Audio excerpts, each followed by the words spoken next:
which is actually, it doesn't have the graphical interface, right? It has only the text-based uh, applications and so on, right?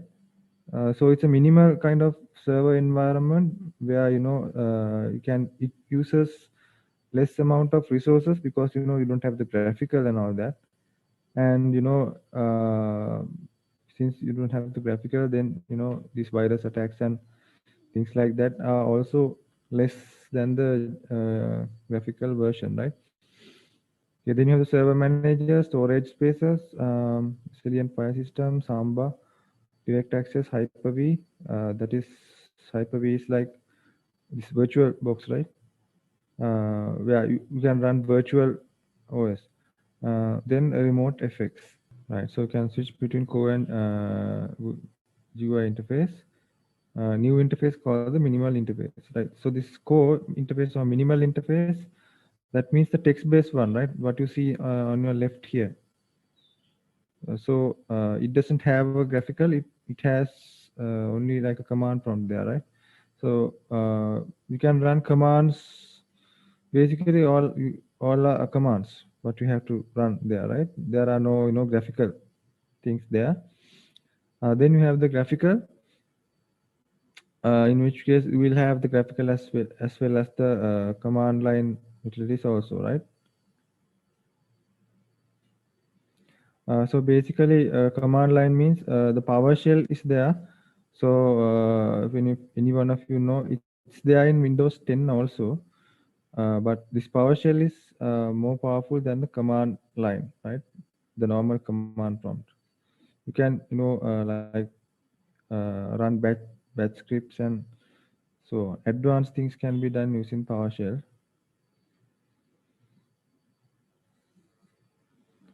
Right. So the roles, number of roles which are supported by the server core, they have been increased from the previous version, which is 2008. Uh, yeah, these were not available earlier in the previous version, right? And so the new 2012, those things are there. Yeah, okay. So the server manager, how manage the server, it has been changed from the previous version. Yeah, a lot of administration functions are available. Okay, so then server pools can be managed from this as well.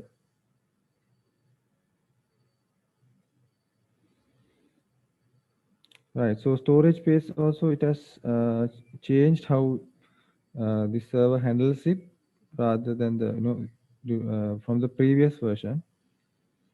So you can combine internal and external hard disks, right? Then it supports redundancy, thin provisioning, new technologies have been introduced, right? Right. So there's this resilient file system, so which is it's called the next generation file system, right? So a lot of new features have been introduced. So self healing.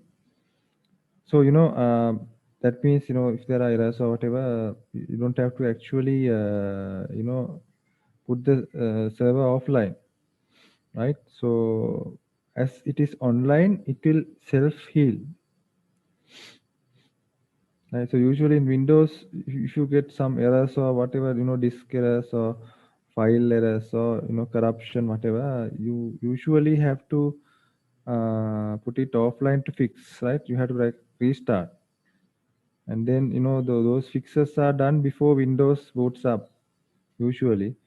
Now in this, so some features are introduced so that you don't have to actually restart. So when it is online, some up to a certain amount repairs can be done.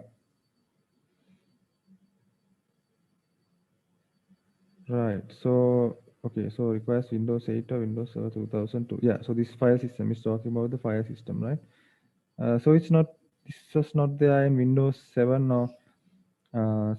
8 also, right? So And then some new features are introduced, right? High availability. Then virtual machines can be hosted on a file share now, right?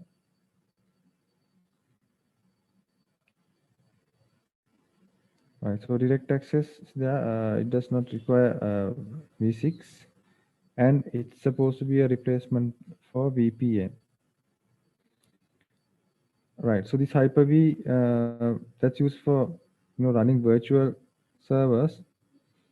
So so you can import live.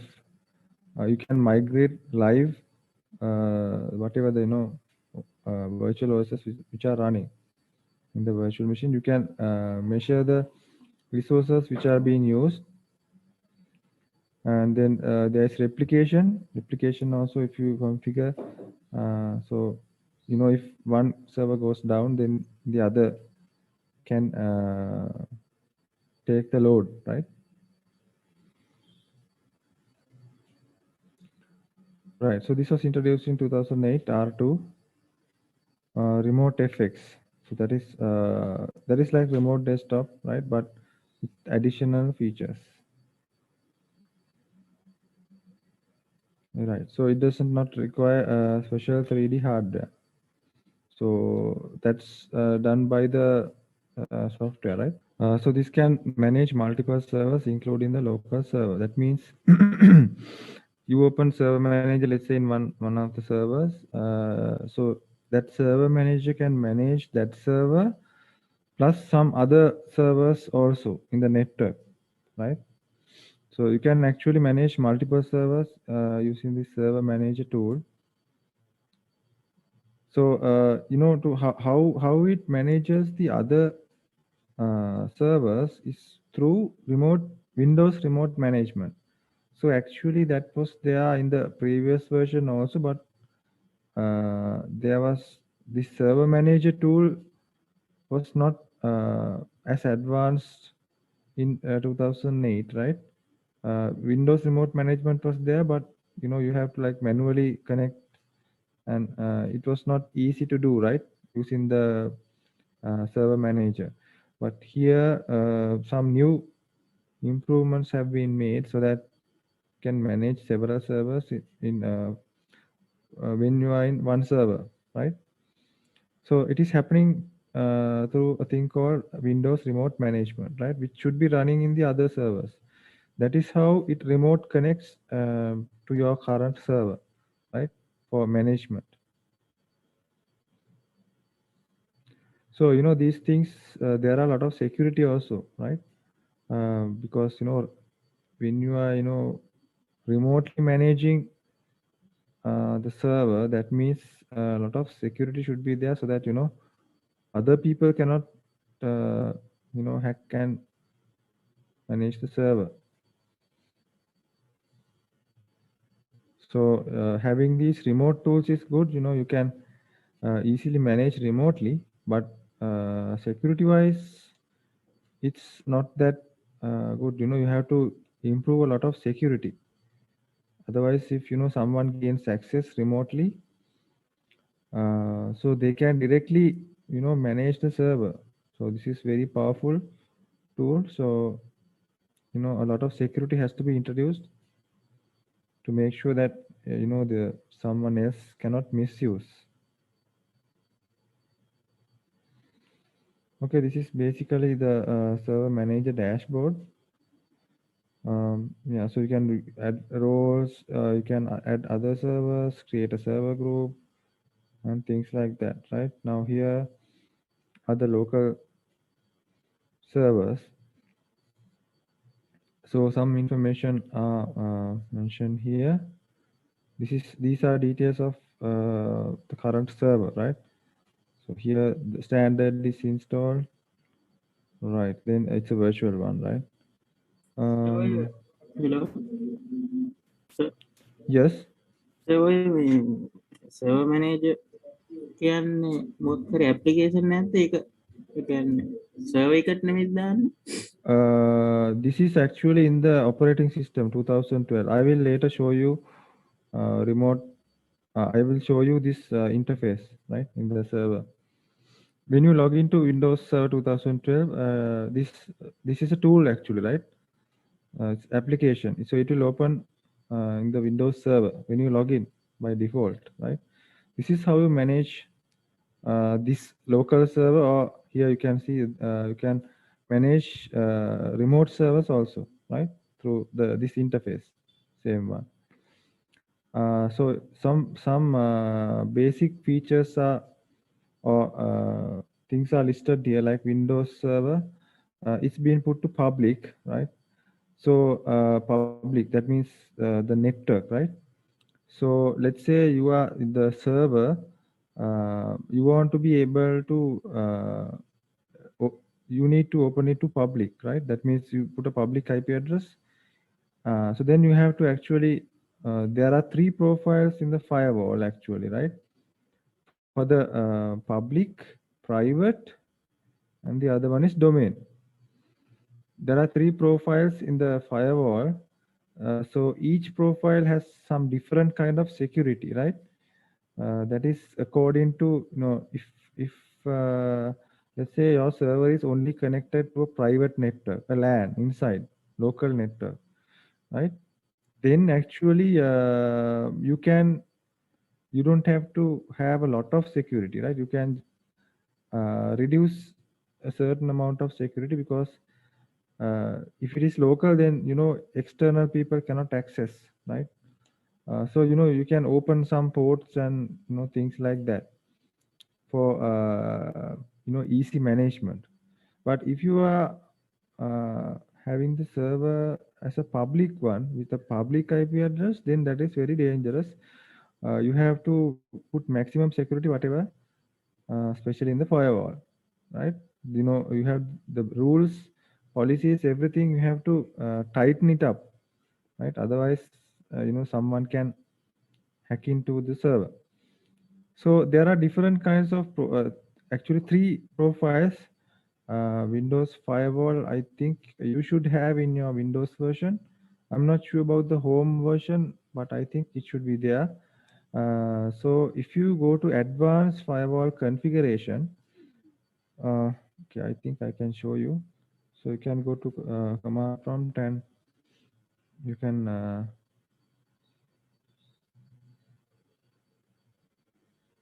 yeah. So uh,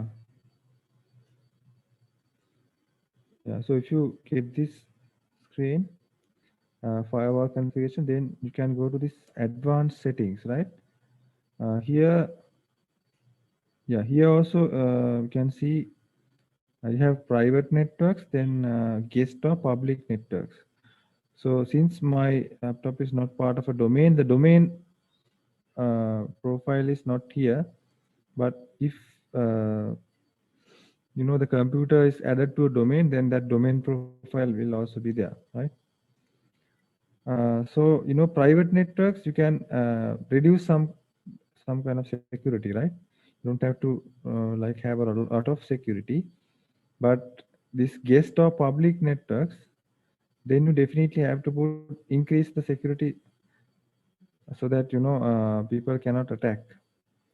So guest networks means you go somewhere, and maybe you go to a coffee shop or airport or whatever, and you connect to one of those networks, Wi-Fi, right? Those are actually public, or we call guest.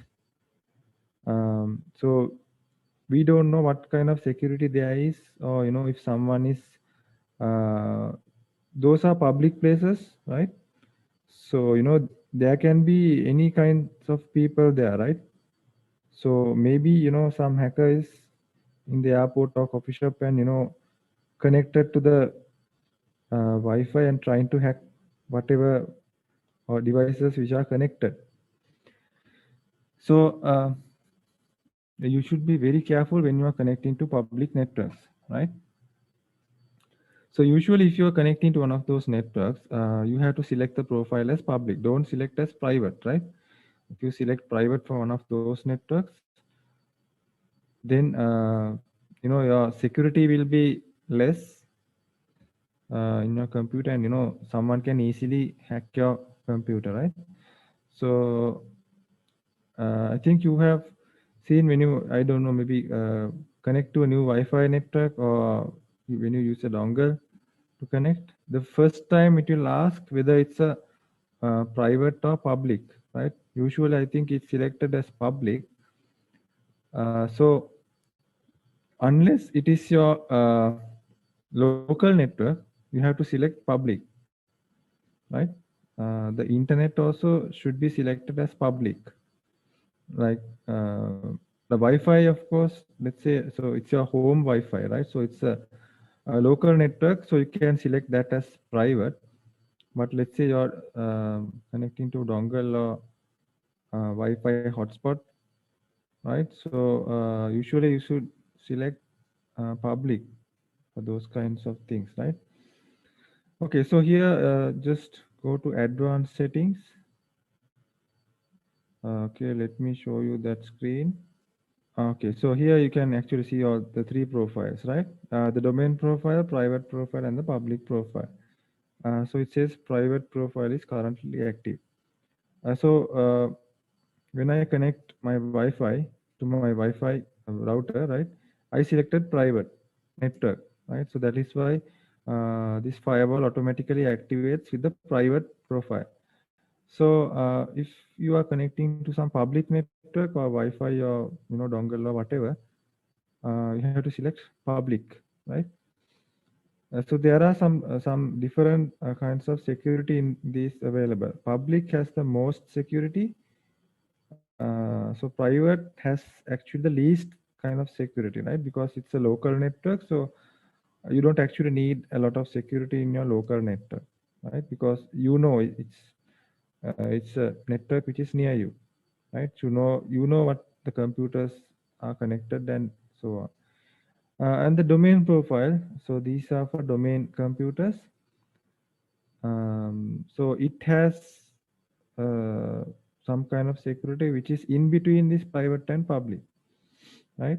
So domain is also we can consider as local, but sometimes it can be public also, right? If let's say you have added a computer to your domain, but the domain server is let's say not in your place, some other place or some other country, let's say, right? That can be possible sometimes.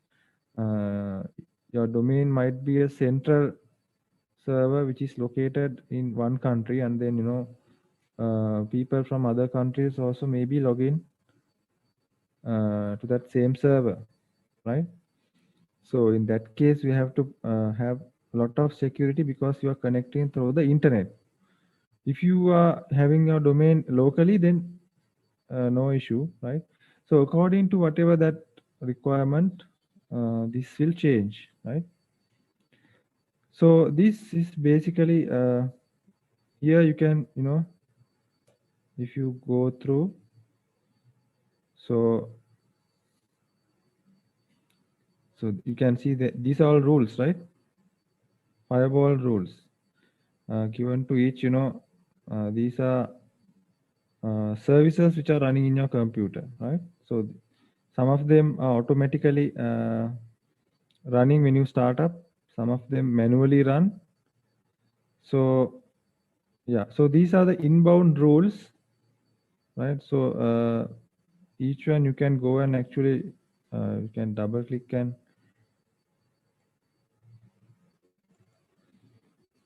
right. So you see, each rule you can modify as you want, right? So you have to actually have some kind of idea to give manual rules like this.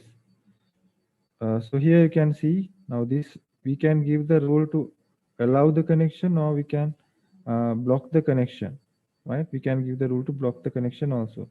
If you don't want application to access the internet, then we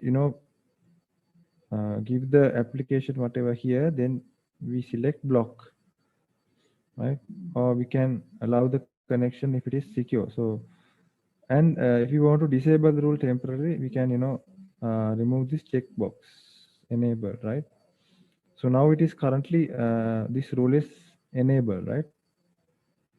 And yeah, so this rule has been put for this Firefox. So yeah, so uh, yeah, so it's put for the TCP protocol, and then scope is any IP address. So Firefox has been allowed to connect local or remote to any IP. So you can give restrictions by using these IP addresses and adding a specific IP, right? Then Firefox will only be able to contact that IP. Then yeah, so you can specify which profile this rule applies. So only private is selected here. If you want to have multiple profiles, uh, the same rule, so you can select those here, right? And then to which interface it applies, and so on. Then you can give only these users can access this application, right? Then you can give various things like that. Then remote users only allow connections from these users, right? Then you can give exceptions also, right? So this rule will be excluded if you put anything here, right? So those are the advanced firewall properties. So these are the inbound rules, that is traffic coming into your computer, right? So these are the rules for managing traffic coming into your computer, and outbound rules, it contains rules which apply to traffic going out of your computer, right? So here one of the sometimes when you ping to your machine from, let's say, another computer, it doesn't work. The reason is usually this echo request, if it is not allowed,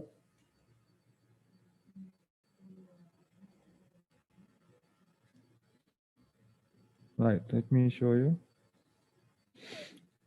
So this echo request here for the remote IP address, it has been restricted to the local subnet. So anything in your network, in your same network, might be able to ping to your computer, but anything outside the local network, it will not be able to. In a different network, it cannot ping to your computer because this rule has been applied, right? So local subnet means only computers from your network can ping and get a reply from this machine, right?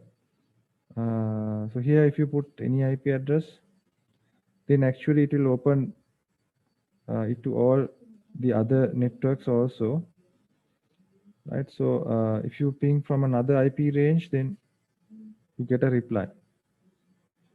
So this is basically by default put for security, right? So because usually from other networks, they don't need to access or see if these IPs are available, right? So that is why these rules are there.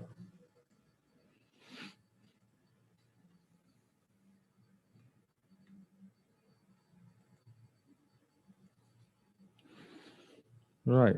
So that is the firewall.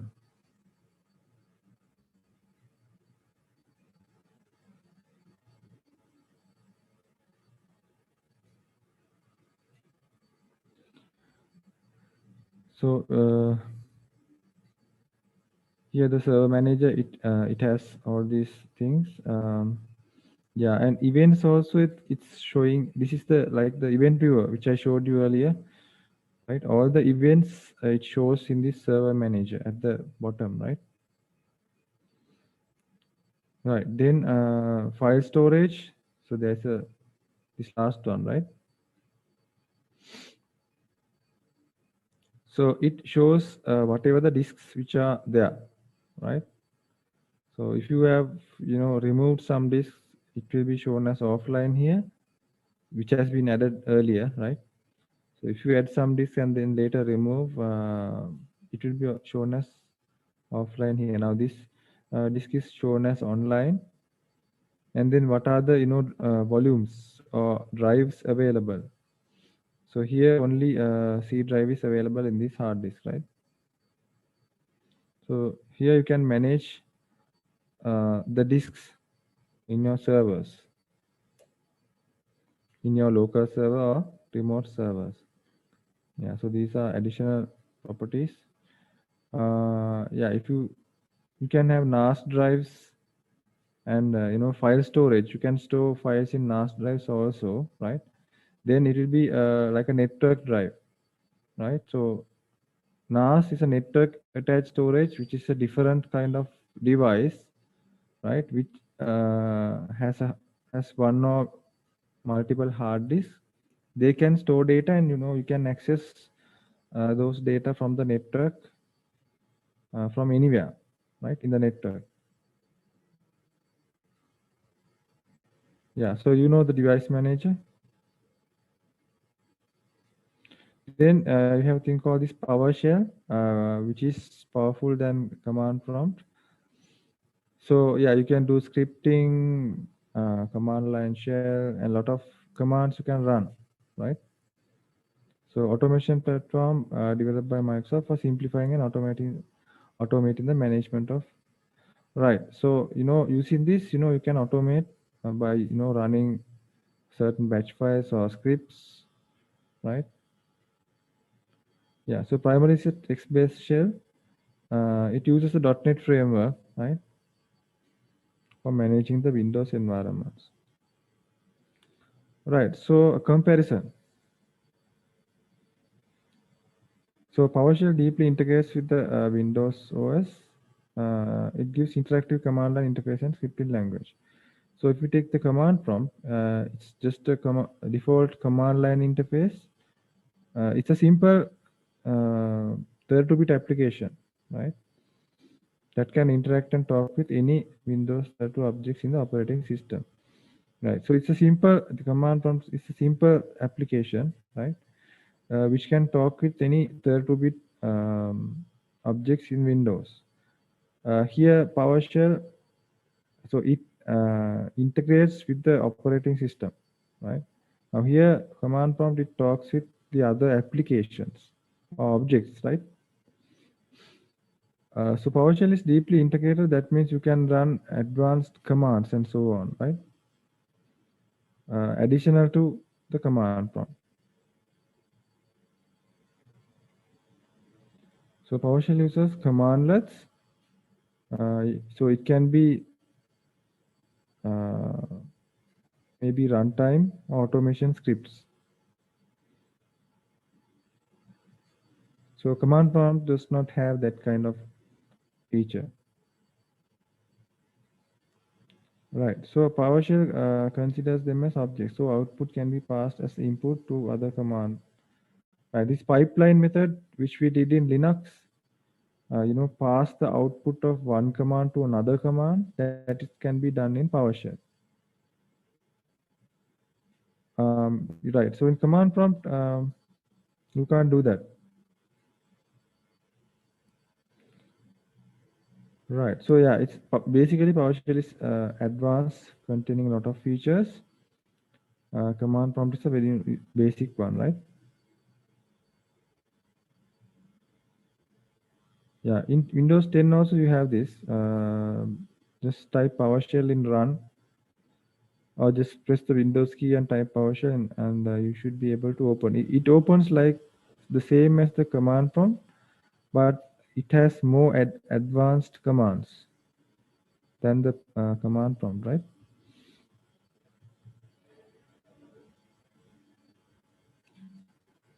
Right. So yeah, you can use the graphical tools, or you can use PowerShell, right? In PowerShell, you have to type the commands, right? In the graphical, you can select and do whatever to manage the server.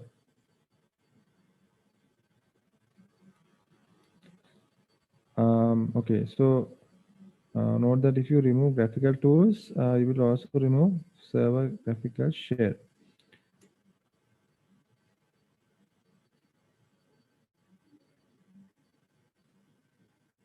Okay.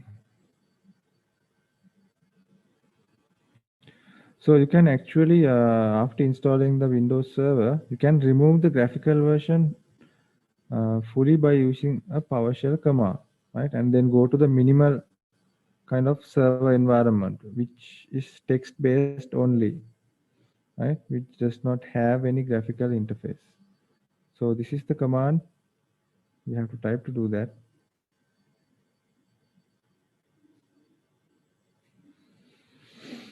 And then the other way is also possible. You can first install the server core, and then later you can add the graphical interface to the server core, right, by using this command.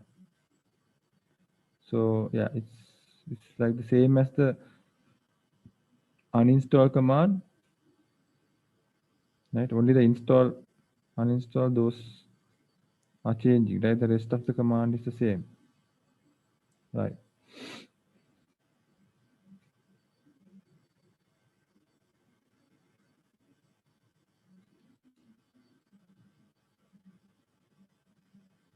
So yeah, these are some commands that you can type in the server core environment or minimal server.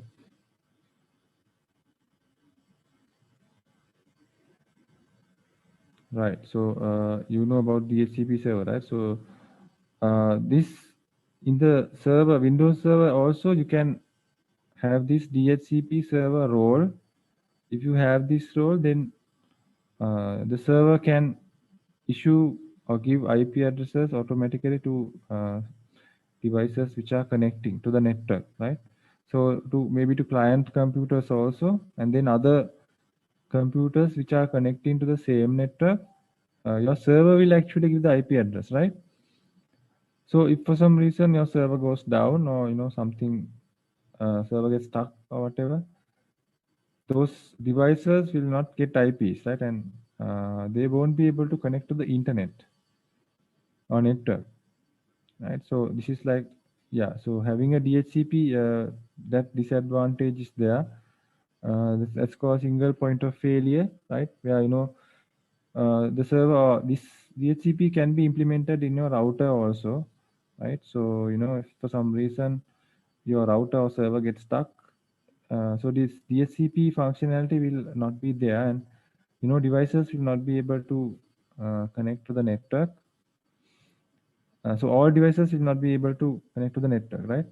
Whereas if you don't use this DHCP and put manual IPs to the devices, static IPs, so even if the DHCP server or the router goes down, you can actually be connected to the network, right? And you can maybe copy some files from the network, or uh, take printouts with the network printer. Those basic things uh, you can still do even if the server or router is down, right? You cannot go to the internet if the router is down, but you can access the network and do some simple things if you are not using this DHCP, right? If you are having static IPs assigned to the devices. So if you have DHCP and this goes down, everything will be down, right? Devices will not be able to access the internet also, the network also.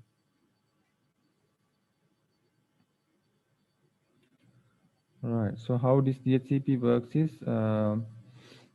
yeah. So it assigns an IP address when the system is started. So the client computer or device, let's say a mobile phone or laptop, right, will send a broadcast request called this discover or DHCP discover, looking for a DHCP server. So then the router or the DHCP server, right, it collects this discover packet, and then yeah, directs this discover packet to the correct DHCP server, right? So initially your device will broadcast, that means send this discover request to all the devices in the network, right? So as it is looking for a DHCP server, So it will broadcast. So that means it will go to any device which is in the network, right? And so the DHCP server will answer the packet, and then DHCP server will actually give the IP address to the client, right? So that is what is explained here. So client sends DHCP request to the server, right? That it needs an IP address. Then the server sends acknowledgement or DHCP acknowledgement to the client saying, okay, you are given this IP address for this amount of time. That is the least time, right?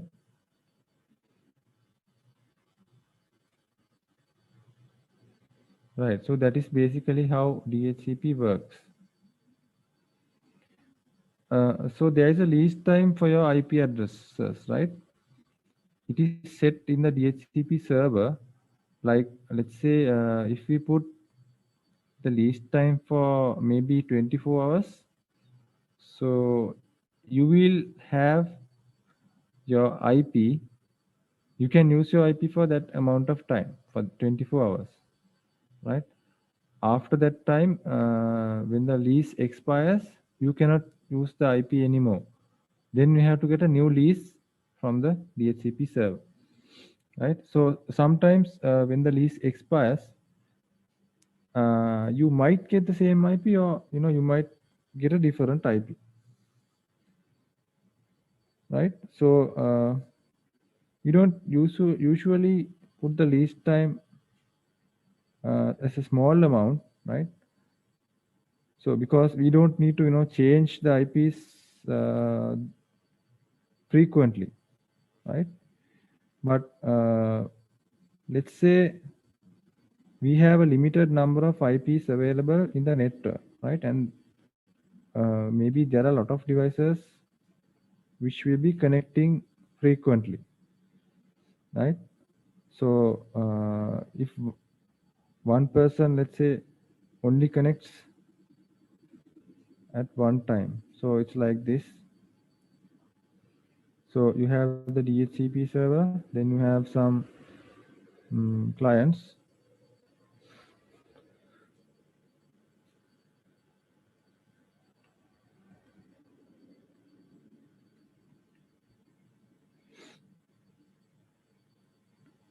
So let's say, so there are a lot of devices, or there will be a lot of people who will be connecting to this network, right?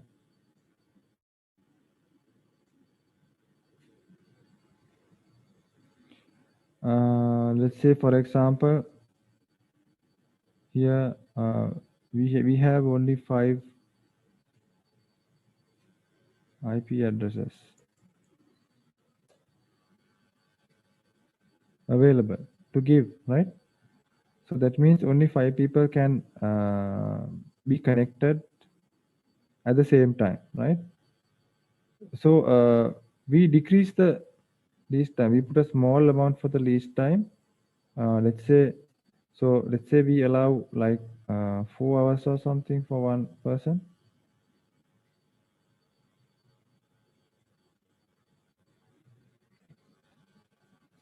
That is the least time. So right. So now we have already given let's say 5 people. So 4 hours, right? So after this 4 hours, after the lease expires, right? So they will not have access, right? Then so so they have only the option to use for 4 hours at a time, right? Then after it expires, then some other people will request, and they will get the IPs, right? So another 5 people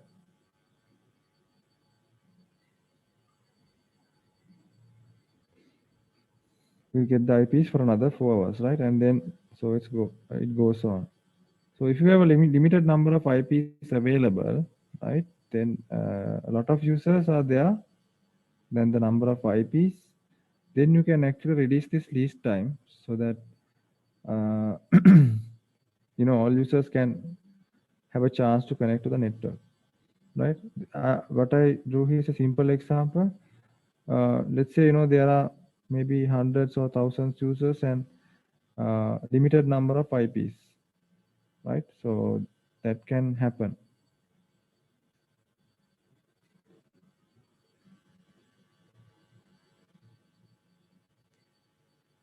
Yeah. So when it is expired, then it will be given to another device, right? Yeah. So what I explained is given here. Yes. මේ ඒ කියන්නේ දැන් අපිට ඒ කියන්නේ අපි අපිටම පුළුවන් server එකෙන් මේ එක ක්ලයන්ට් කෙනෙක්ට උපරිම මෙච්චර වෙලාවක් දීලා ඒක ඔටෝමැටිකලි එක්ස්පයර් වෙන්න කියලා ඒ කියන්නේ ඩිස්කනෙක්ට් වෙන්න කියලා අපිට Least time සර්වර් එක එක දැම්මම ඒක automatically වෙනවා. ඕකේ sir DHCP least time. You have to configure that in the DHCP server. Okay sir In your router also you can do that. Wi-Fi router.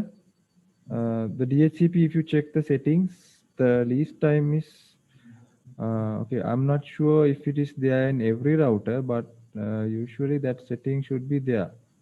The least time. I think it should be there in every Wi-Fi device or router. This least time is definitely there. So right. So high turnaround for devices need a shorter least time. Often 24 hours is sufficient, but this may need to be adjusted if it is not working for you. Yeah, so as I said, if we have a limited number of IPs and the users who will be connecting will be more than that, right? Then we have to shorten the least time. Otherwise, it will not be fair to all people, right? So otherwise, then lot of don't know. Let's example I took. Yeah, let's say there are 20 users and only 5 IPs available. So if you put like 24 hours for one person, then or 24 hours as the least time, then those 5 people will be using the whole 24 hours. The other people will not be able to use, right? So then they might be wasting the time also. So the best thing to do is give a shorter least time if you have limited number of IPs. Then that will make sure that everyone gets a chance, right? So when fewer devices will be connected, DHCP lease times can be long. Yeah. So if there are 10 IPs and let's say maybe one or two people or three or five are connecting, then you can make the lease time longer, no issue, right? Because there are IP addresses more than available than the number of users, right? So, but if it is the other way around, limited IPs, more users, then you have to shorten the lease time. Right. So devices that are permanently in use should have their own static IP addresses. Yeah. So let's say we can give static IPs to computers or laptops or whatever or mobile phones, which will be there permanently. Let's say the employees of a company, right? So we can give them permanently IP address to use by using static IPs, right? Then let's say for the guests who will be coming to that company for visit purpose, right? So for those people, we can have the DHCP and some amount of IPs for DHCP purpose, right? For those people to connect. So they come visit and then they go, right? They are not permanent. So maybe they will stay for a few hours or maybe a few days. So then they will leave, right? So then that IP will be available. So that is an example. So devices that are used frequently but don't necessarily require static IP can have a longer release time. Yeah, so if you don't want to put a static IP, then you can actually put the release time longer, right? Yeah, here it says maybe days, weeks, or even months.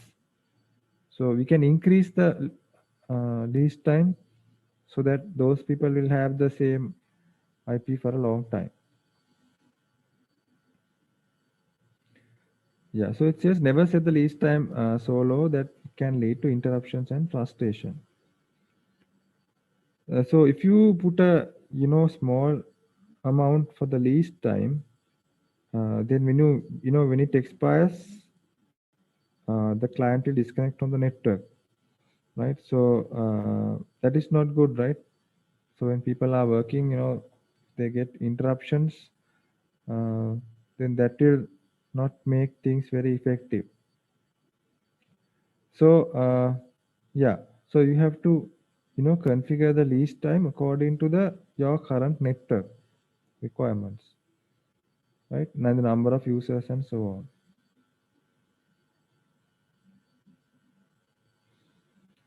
Okay.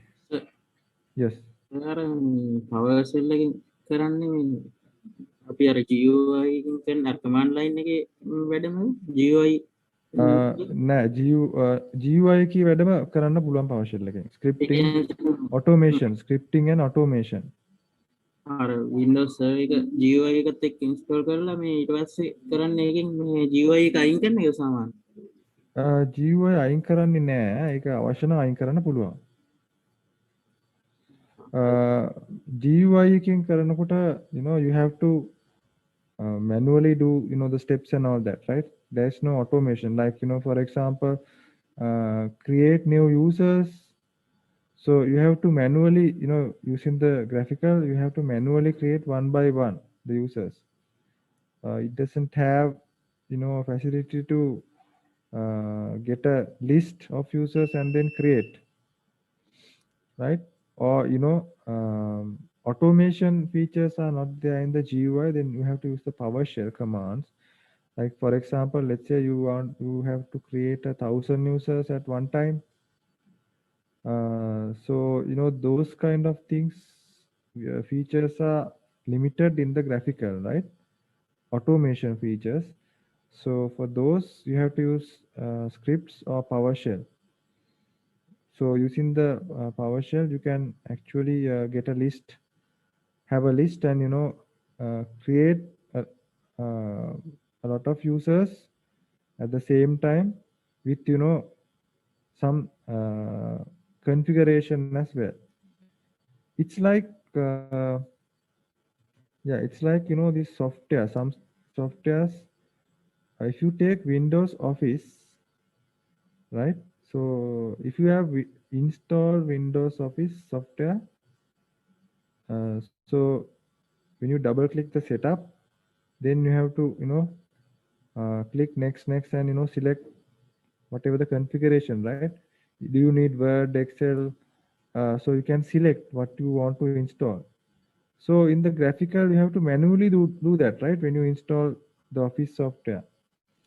But they have provided an automation feature of Windows Office as well. I don't know if you have used it, but I have used it. You can actually automate those things, right? You don't have to open the setup and click next, and select the whatever the features you need, then next, then select the path or your name and things like that. You don't have to manually do that. There is an automation feature given in Office where there is a configuration file, right? If you edit the file and put the your required configuration in the file, so if you run the setup with the configuration file, you don't have to actually go one by one screen and select and do those things manually, right? Even insert in the Office key. So all those can be put to the configuration file, and then when you install Office, you can actually hide that interface, right? That is actually called silent installation. So there are some setups which silent installation is there, where you don't actually get the graphical interface when you are installing the software, right? It installs in the background with the given whatever settings, right? So Microsoft Office also you can do that. I have done that. There's a configuration file inside where you can edit, and then you can actually run the setup with the configuration file, right? So inserting the key and all the settings can be automated, so that you have to just run the setup and just wait for it to finish. So it will like silently install, right? Without you having to sit there in your machine.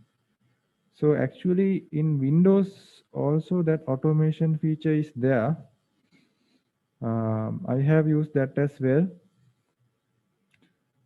It's called answer file, right? You can just search and see. There's an answer file. I don't know about. I haven't done it in Windows 10, but earlier versions I have done XP 7. So there's an answer file there. So you can actually give the values before installing, right, to the file answer file. Then uh, you use the answer file to install Windows. Then you don't have to stay in your computer. Just run the setup, and it will automatically create whatever you have given in the configuration and finish the installation. So that is automation. You don't have to sit in front of the computer until the task is done, right? So likewise, in a domain server, let's say you have to create a lot of accounts. So you can automate. So using this PowerShell, you can actually automate that, right? Let's say you want to create 1,000 users, for example, right?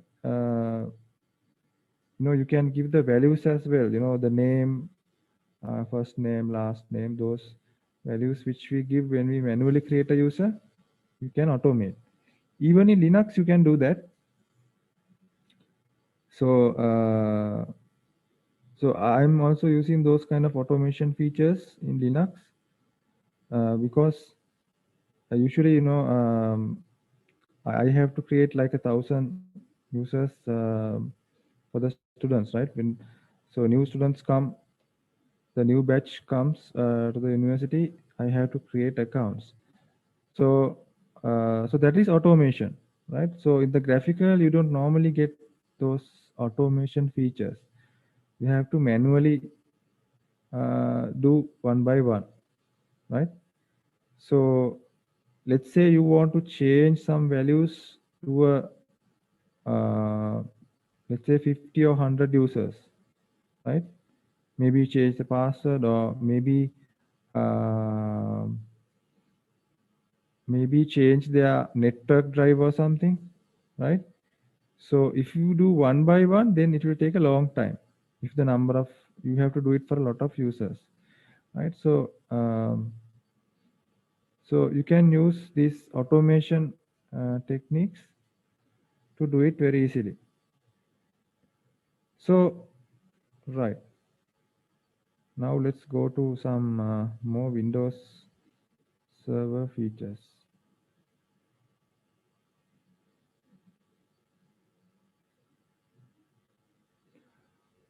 Right.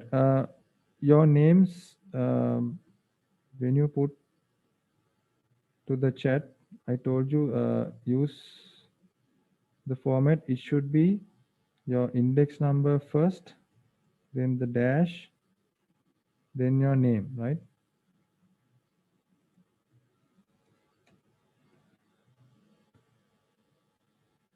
Like this.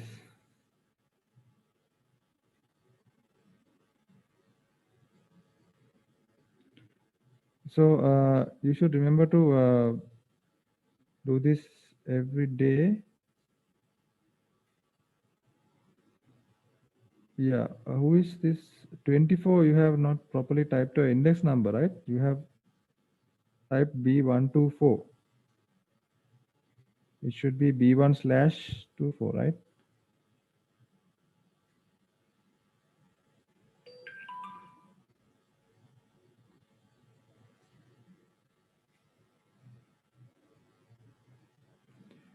Okay, right. Let's look at some more.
Right. So when you're installing 2012 or any other server version, so you have to consider what are the roles that you need in your server, right? Is it one role or multiple roles, or what sort of roles do you need in your server, or are you going to like have a separate server for the different kinds of roles?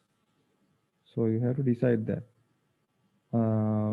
Yeah, since you have to the license due to the licensing thing, yeah, so you have to consider like how you are going to do this.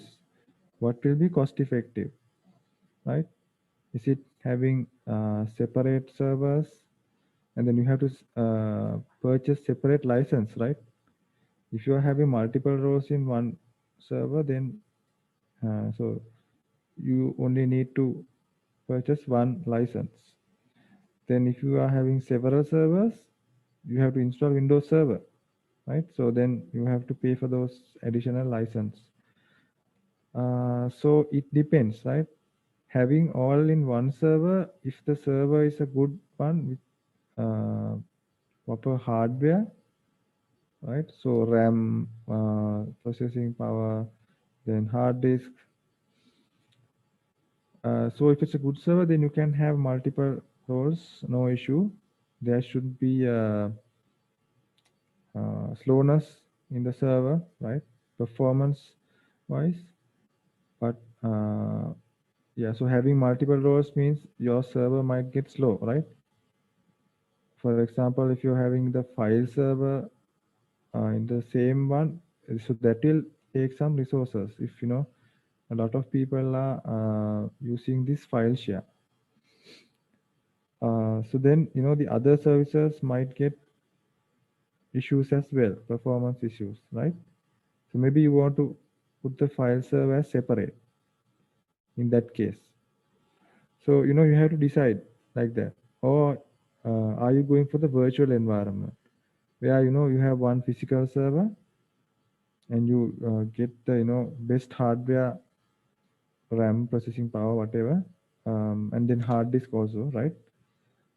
Then you put virtual OS in the same server, right? So you can have two or three virtual servers running in the same physical server. The licensing also, you might have to pay for the virtual servers, but maybe less than the physical servers. So you have to consider the cost also.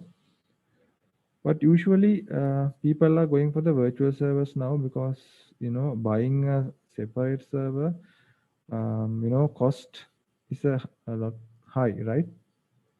And you have to maintain the physical server and so on. But anyway, you should at least have, if you are going for this virtual thing, right? You should at least have two physical servers for backup, right?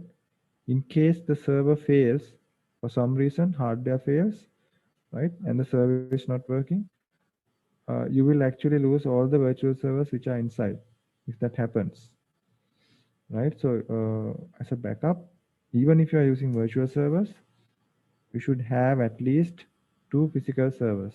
At least you can have more than that, right? Yeah. So how you plan to virtualize? How you plan to purchase the licensing, right? So if you are using the domain environment, so you have to pay for the Windows Server license, and then for the clients also, you might have to pay. That is according to whatever their payment methods are, right? The licensing methods. There are different kinds of methods. So you have to select whatever is uh, suitable. So these are basically the editions which are available. Foundation is the basic one, which has a limited amount of features. Then you have essentials. Uh, it has more features than the foundation. Then the standard, right? So yeah, more features. Then data center, which has a lot of features. Actually, it has unlimited. You can create unlimited number of virtual servers in this data center version, right? But the others you can't. Right. So data center is designed for large and powerful servers, supports up to 64 processors. So yeah, so this server OS can support 64 processors in one server, right? So yeah, due to the technology, yeah, I don't think I have seen 64. The 64 means I think multiple core processors, right? That is not actually I think 64 physical processors. You can have like quad core like that. You can have 4 cores in one processor, so like that. I think that is how the 64 processor you can get. Okay, so anyway, fault tolerance, right? So this is what the data center supports, right? Hotted processors means removing and adding a processor online. So this OS is actually capable of that, right? Right. So this can be only purchased through the volume licensing program. You can't buy separate licenses for this data center, right? Only volume licenses are available. Then OEMs, uh, they have it already installed in the servers, right? For example, we can buy a server for having virtual OS, and then they might give this data center OS with the server, right? So OEMs means the vendors, right? Let's say Dell or HP. So if you get one of those servers, they will. We have to pay. I think sometimes you might have to pay for the OS, but usually if you buy the server with the OS, you can use the OS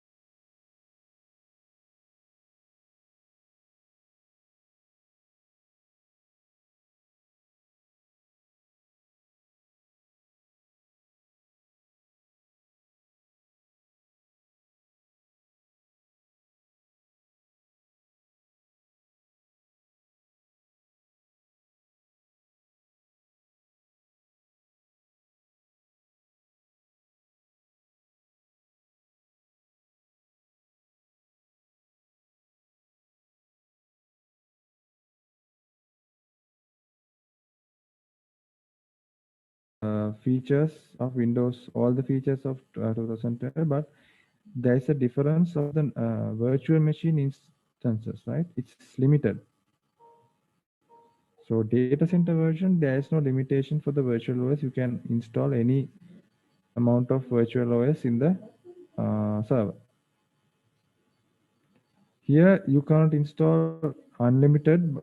you can install business. So it supports only file and print application, right? It doesn't support all the other, like domain and other things. It has no virtualization features, and then it's limited to 15 users.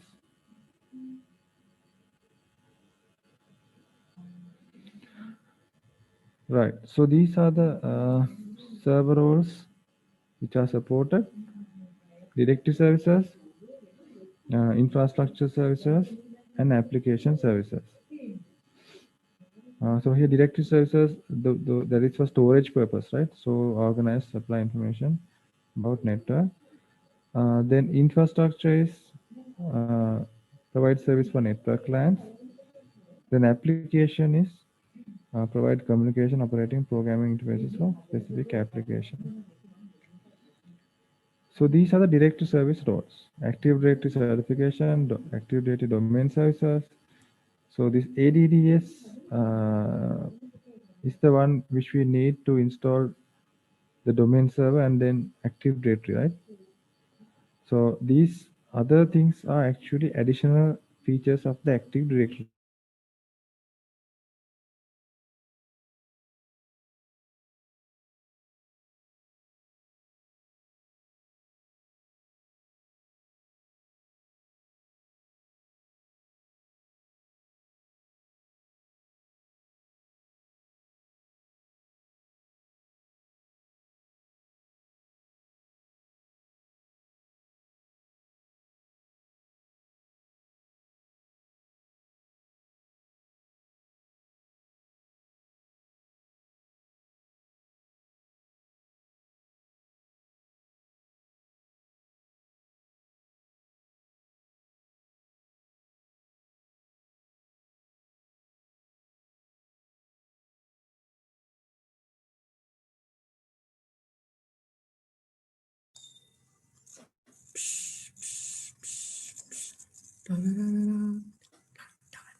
Mic එක mute කරලා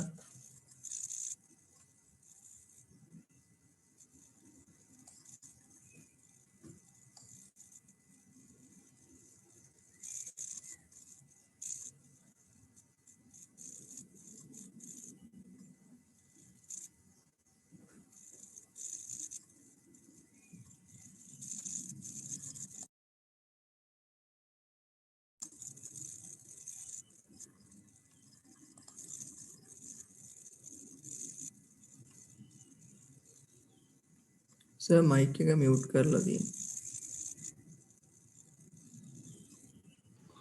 Right, sorry. Yeah, when it was connected, automatically the mic was muted. Right.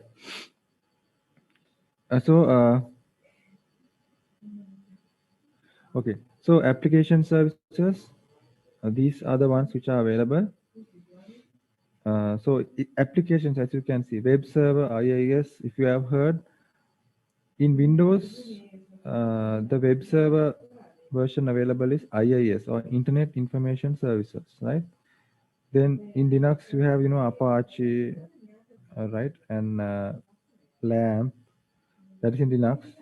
Windows, you have WAMP, and you have SAMP also, right? WAMP and LAMP, those web servers. Now, IIS is actually only works in Windows, right? So you cannot move or have it move this to a Linux platform. So this is actually the Microsoft one, right? IIS. Then you have WAMP LAMP, which is open source.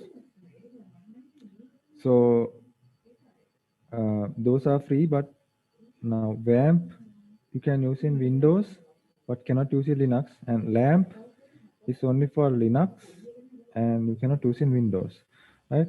Now, if you take SAMP, right, XAMPP, that actually is compatible with both Windows and Linux, right? So you can, if you want, you can move it from one platform to another. It's platform independent, right? Okay. Okay, so supporting virtualization. Now, right, POSC is physical operating system environment, then VOSC is virtual operating system environment. So these are two things, right? And licenses will be different also. Like if you are installing it to a physical server or if you are installing as a virtual server, right? So the licensing will be different for both these kinds of methods. Right. Now, so these are the differences in these four versions. So data center, you can install physically in one server, right? In virtual servers, it's unlimited.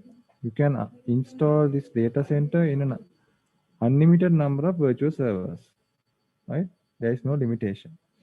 But if you take physical server, right? Physically, you can install only in one server. You cannot install in more than one server. So all these different kinds of server editions, if you can see here, they can be installed only in one physical environment, right? That is one physical server. They cannot be installed in two servers. That means the same license or key, right? These essentials you can see one pose or WOS. Yeah, that means one physical environment or one virtual environment, right? Foundation can be installed physically, but it cannot be installed virtually. In a virtual server, you cannot install, right? Then standard, you can install in one physical server and you can install in two virtual servers. That is the limitation in standard data center. It is unlimited, right? Virtual.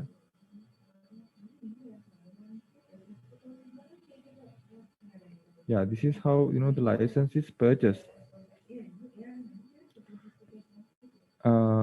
Right. So retail means that is we buying retail. Retail means buying just from someone, right? It's like we buy some product retail. So data center is not available to be bought for retail, right? So the three kinds of purchasing methods are: one is volume licensing, where you purchase more than one license, right? A volume of license, let's say 100 or like that, 500, something like that. You purchase a collection of license at one time, right? Retail is buying separate licenses. Then OEM is that is the license which is given to vendors, right? Who are manufacturing, let's say, servers. Okay, then if you take standard, so retail you can buy, volume also you can buy, and OEM also it's there, right? Foundation, it's not available retail or volume license, but it's given to OEMs only, right? So essential, it's not cannot be bought for retail, only volume licensing and OEM. So those are how these versions you can buy, right? So retail, so like let's say for example, for us, usually we can buy one license retail standard version only, right? Because if we want to get data center, then we have to go for the volume licensing. So which means we have to buy more than one license, right?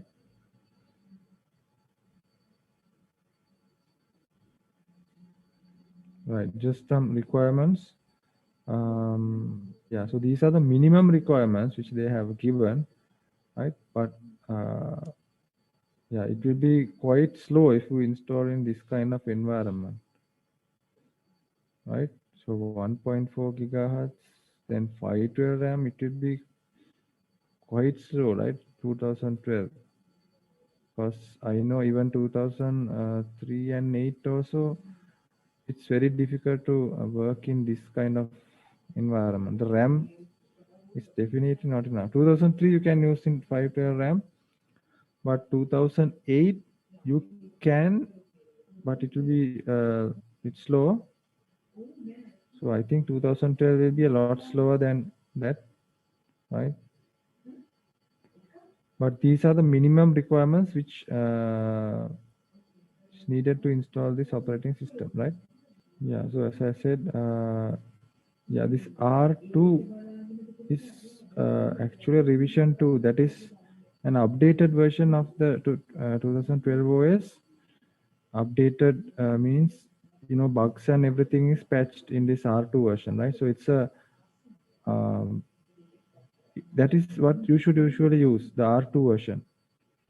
So when any operating system is released, there will be a lot of bugs and so on, right? But eventually with time they will patch the bugs and so on, and make it a kind of a stable version, right? So this R2 is a patched, bugs are all patched, and uh, any problems which are there in the OS, maybe stability problems, all will be fixed in this R2 version, right? So it will most probably be a stable version. So when a new version is released, usually we don't call it stable, because there may be bugs, and it is found out when it is being used by users. When the users report bugs, they fix, and then when the R2 is released, it will be kind of a stable version, right? So that means before this R2 is released, sometimes due to bugs, the server can get stuck, or some things can happen.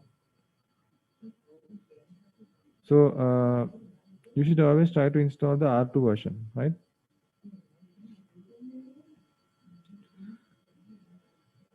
Yeah. So these are the four which are there.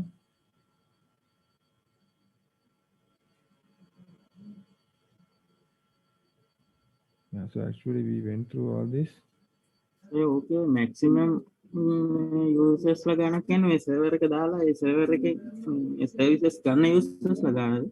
Oh, services ගන්න users ලා ගන්න. or remote connect වෙලා ඒ වගේ users ලා ඒ ගානට තමයි use කරන්න පුළුවන්. Like yeah. So this limitation is for the users who will be using, right? Or the accounts we can create or use, right? That is the limitation here. And so standard, there is no like user limitation, and data center also there is no limitation, only essentials and foundation.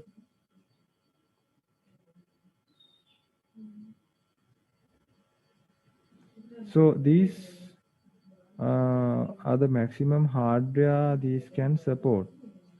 This is the comparison of 2012 and 2008. So logical processors 2012 can handle 640. Then 2008 can handle 256. Then RAM 2012 can handle 4 terabytes. Right? So usually you don't get this much of RAM in a server. So this amount is the maximum which the OS can handle. Right? Then failover cluster nodes can be maximum 64 in 2012. So you can see the difference here, right? So almost things have doubled, and yeah, some are more than doubled.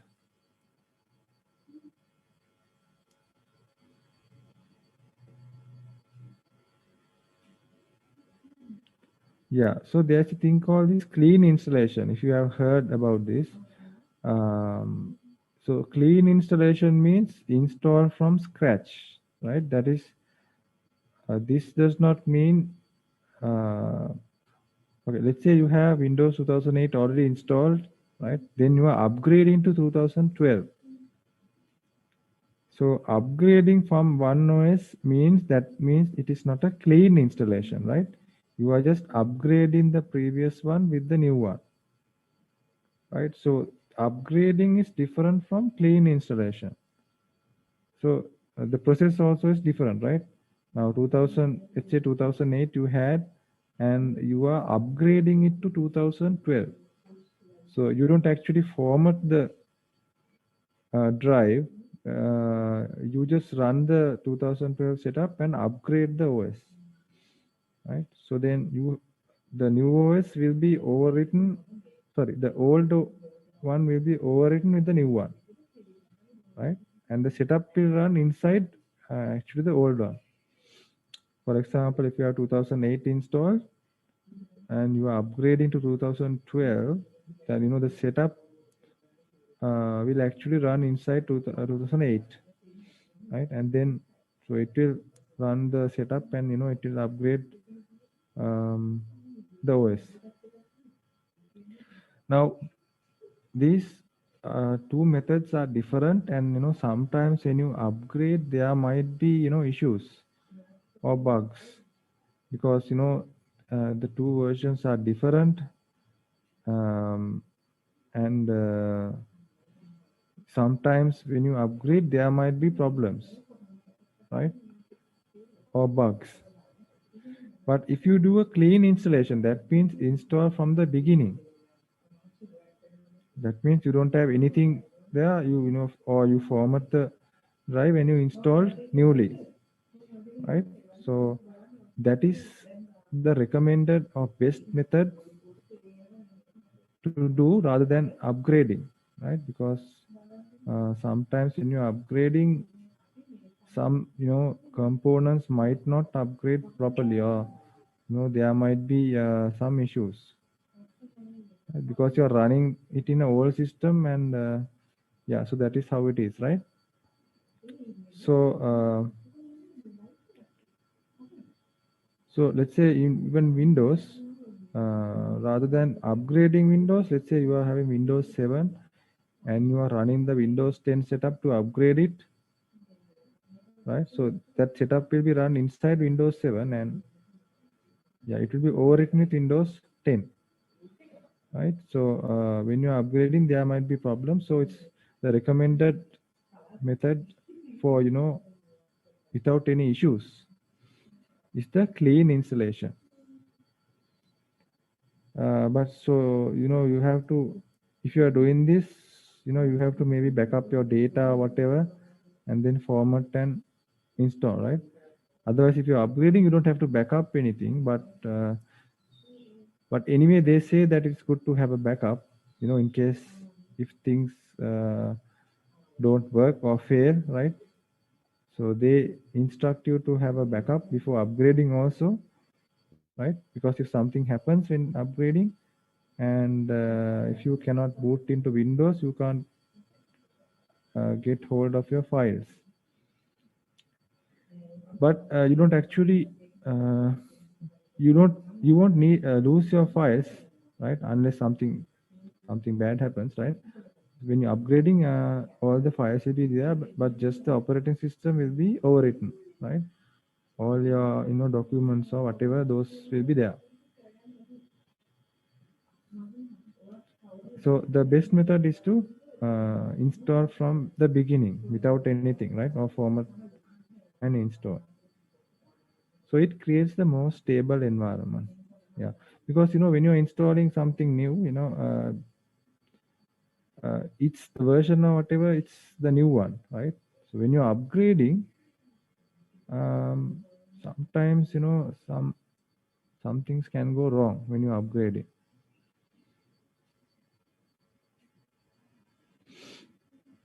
Yeah, so I think you know how to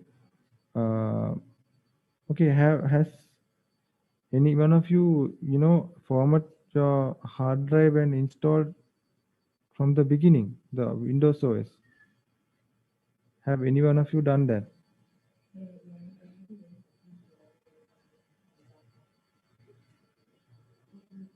Yes, anyone? Yes, sir. Yes. Right. So yeah. So then you have some kind of idea. Then if you have done a clean installation, right? So that is the best method to install to so that the Windows OS will be there without any problems, right? when you do a clean installation. Right. So this explains. So yeah, you just boot from the Windows server CD or DVD, and then you format or whatever the drive, and remove everything which is there, and then you do the clean installation.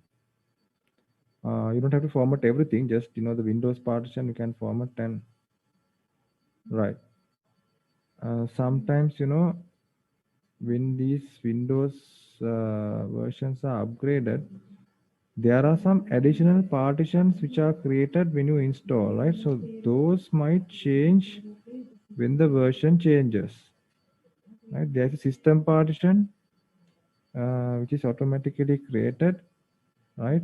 So if you delete and if you create newly the clean installation method, right, even those will be properly installed, so you won't have any problems, right? But if you are upgrading, those partitions also will stay there, right? It won't, because when you're upgrading, it won't delete anything. So there might be compatibility issues with those partitions, right? They have anyway tried to make the upgrade process in a stable way, but there might be problems because it's installing in the same whatever the partitions which are there, right? And if those partitions change in the new version, then you have a problem, right? So when you going for the installation, so these are the ones which you see, right? You select the language and all that. Then yeah, here you get the two options to upgrade, or uh, this is a clean installation at the second option, right? So it's saying advanced because so you need to have some kind of idea if you are doing the clean installation, right? Because you have to format and you have to properly do it. Upgrading anyone can do. They don't actually. It doesn't delete any files or anything. So uh, it's the safest method, right? If you don't know much about computers,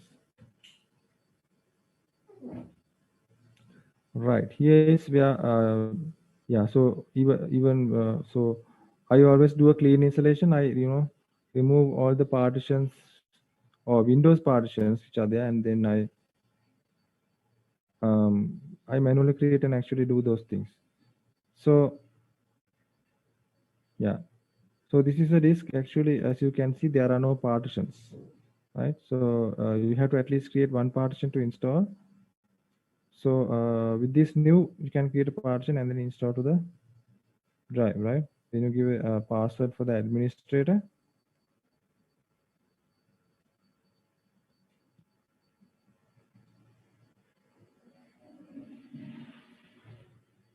Yeah, so then drivers you can install later. And this is how to create the partitions.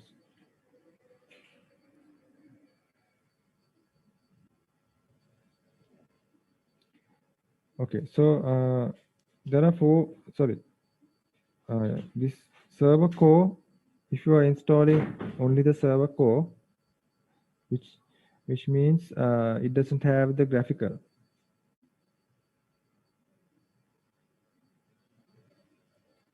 You don't get the graphical things here, right? Or the minimal version.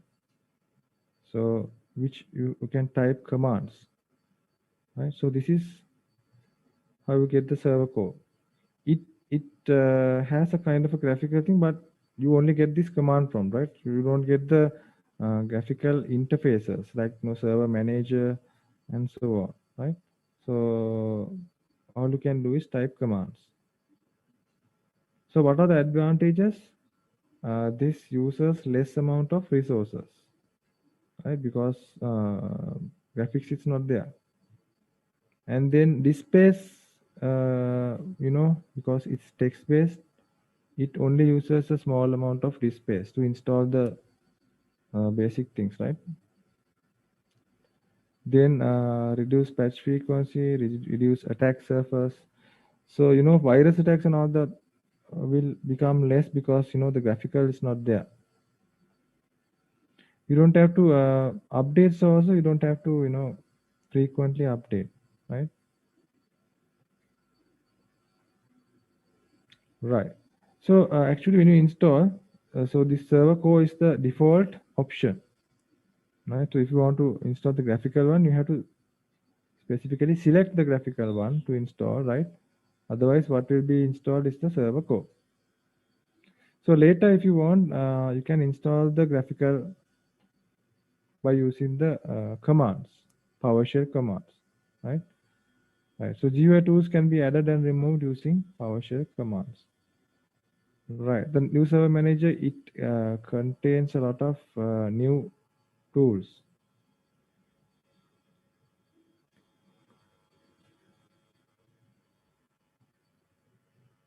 Right. So using a minimal server interface means it's actually uh, a middle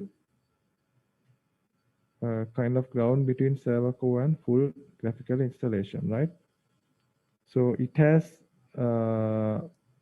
like a graphical but very limited one, right?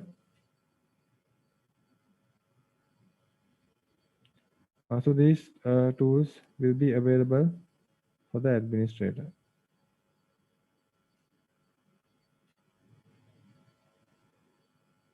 Yeah, so later also you can remove uh, the full graphical and you can have like a minimal graphical interface, right?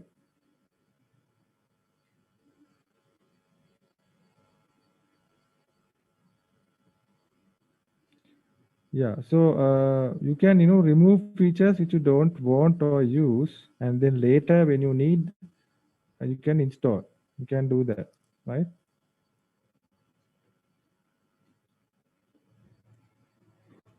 Or you can remove all of them and then you can use PowerShell to run the command. So all the commands are usually there in the PowerShell, right? So this is to remove the graphical interface.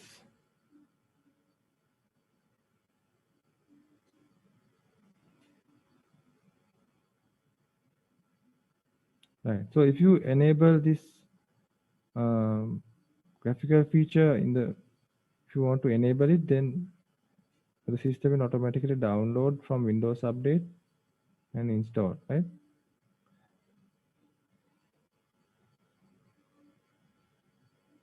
Yeah. So this is upgrading. This is the other method. Yeah, you don't do a clean installation. You are upgrading the previous version. Let's say 2008, right?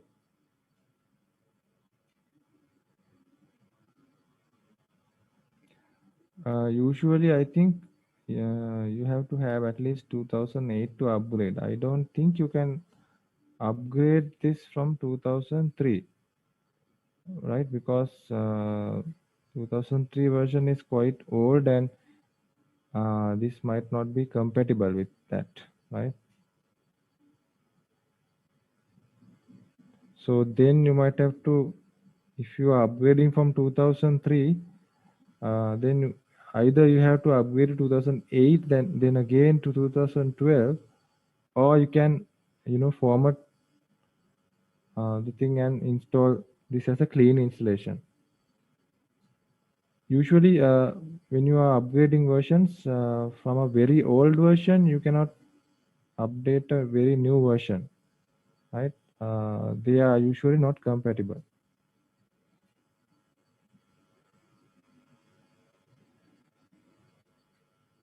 Yeah, so as I said, it's said here you can only upgrade 2008 or 2008 R2 to that 2012 edition. So 2003 version, if you are having, you cannot directly update it to 2012. That is not possible or compatible, right? So then you will have to do a clean installation. That means you have to format the 2003 version and install it. Or another option is to uh,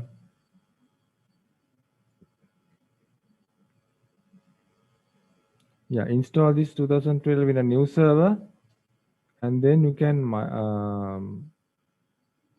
maybe migrate from 2003 to this one.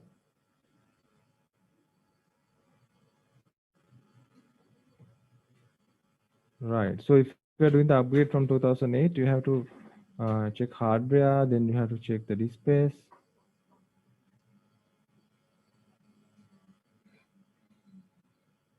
ඔය update කරද්දී ඔය licence එක දැන් 2008 එකට අපි පේ කරලා ගත්තා කියලා 2012 කට අප්ඩේට් කරද්දී පේ මොකද්ද මොන ලයිසන් එකද ඒකට ඕන 2012 එකද 2012 එක ඕනේ. ඊට අප්ඩේට් කරද්දී මේ කොතනින් හරි කී එක ඉල්ලනවද? ඔව් අප්ග්‍රේඩ් කරද්දී ඉතින් ඉන්ස්ටෝල් කරනවා වගේම තමයි. ඒක ඉන්ස්ටෝල් අප්ග්‍රේඩ් ප්‍රොසෙස් එක ඉවර වෙනකොට කී එක ඉල්ලනවා. සෙටප් එක යනකොට කී එක ඉල්ලනවා. Upgrade is like the same as you are installing, right? When you upgrade, so it will run in your old operating system. That is, you run the 2012 setup in 2008 software, right? Or you can boot the server and do also. And when you're running the setup, it will ask for the key, right? Or maybe after the setup, it will ask to activate with the key. Usually, I think that is the case. You don't. They are not now, I think, asking for the key during the setup. They will give a few days for you to install and activate with the key, right? Because now there is Windows activation. It does not. I don't think they are checking for the key now. So you have to get the license, and then you can update or upgrade, right? Upgrade the Windows Server OS to this new one. Right. So these are some things we have to do. Yeah, you have to check the any software compatibility. You have to check. In 2008, if you have some software installed, maybe you have purchased license software. So if you are upgrading, you have to make sure any drivers or software installed, right? Hardware also you have to check. Sometimes some hardware might not be compatible with 2012, right? So only after doing all those things you should upgrade. So maybe it's a very old OS, very old hardware, right? What you have, maybe some components don't support 2012. So you have to properly check the compatibility and then do the upgrade, because otherwise we will be in trouble, right? Because you are paying for the 2012 version license, and if things go wrong, then you don't even have the old one, right? So you have to check these things before upgrading.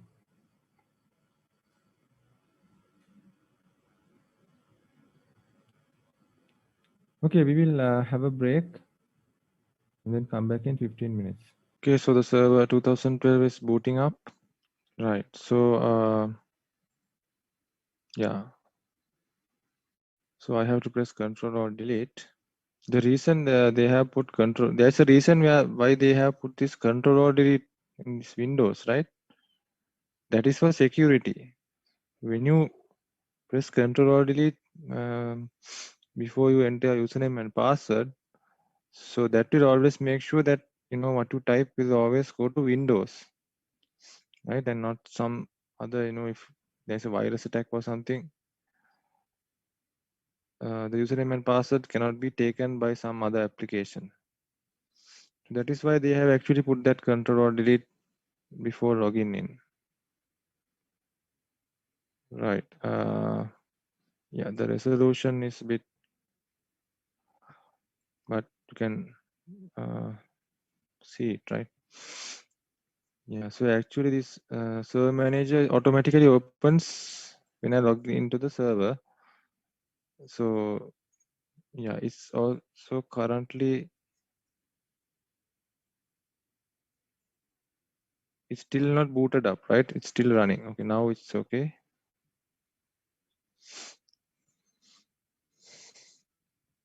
Right. So this is the one I showed you earlier. Yeah, I think it's a bit slow since this was not slow before, I think because I'm right. So it shows these features. So file storage, local server, and all servers, right? So if I click this local server, right? So these are the properties of the server itself. So remote management is enabled, remote desktop is currently disabled, and NIC teaming also disabled. IPv4, the IP address is assigned by DHCP, it says, right? Right. So this is the version, OS version is Server 2012 R2 Data Center Evaluation. So I downloaded, okay, give me a second. Okay, so we were talking about upgrading. So usually upgrades, they support like one level, right? You know, like, so if 2012, then you can upgrade from the previous version, 2008 to 2012, but 2003 to 2012, that is not possible, right? Because it's too old and, you know, there are a lot of incompatibilities, you know, with the versions and all that. Usually software also you find like that, like, you know, if it is a very old version, you cannot directly update to a new version, the newest version, but you might have to upgrade to a intermediate, some kind of version, and then upgrade to the new version, because they usually, you know, the upgrades they have made so that it works in a, you know, version which is bit closer to the new one, right? So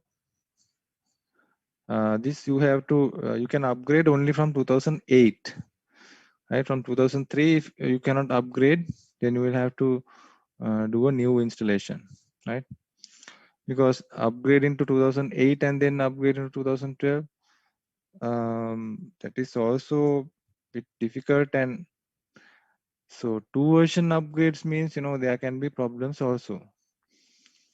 You don't have to actually right, yeah, and license also there might be a problem, because there's no point in buying 2008 and 2012, right? So,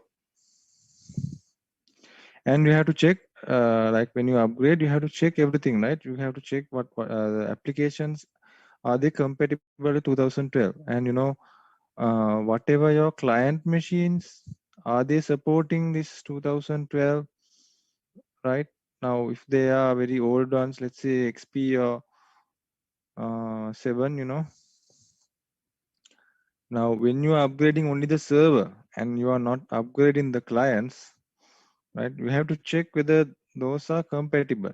You know, there might be issues. So this 2012 is going with Windows 8.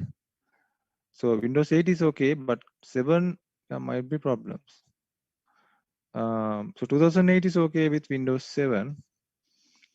So actually, when XP was there, they introduced this 2003, right? And then when Windows 7 came, then 2008.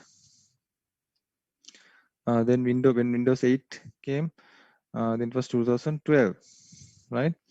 So you have to check all those, and, you know, any server softwares which are available, you have to check those also if they are compatible, because after you upgrade, you know, if they are not working, then you have problem.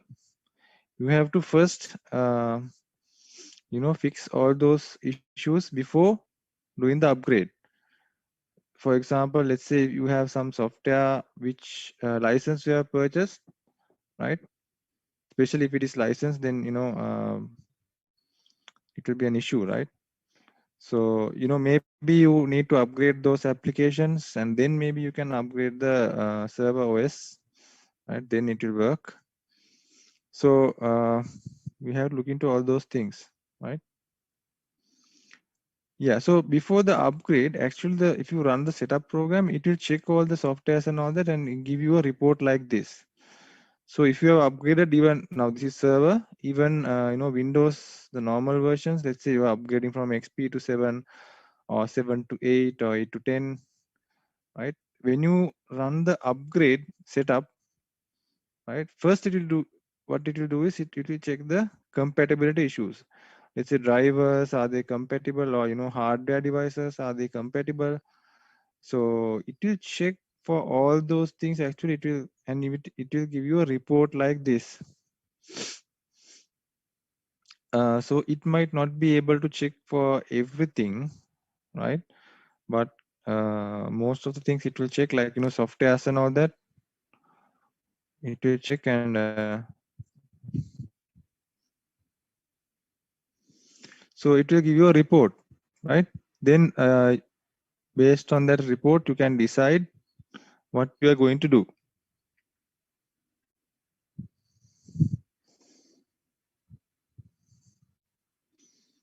Right. So migrating roles. Yeah, so migration is a preferred method of replacing an existing server with server 2012. So it copies vital information from existing servers. So yeah, so this is the other method I told you about. So you have the old one, right? The server with, let's say, 2003 or 2008.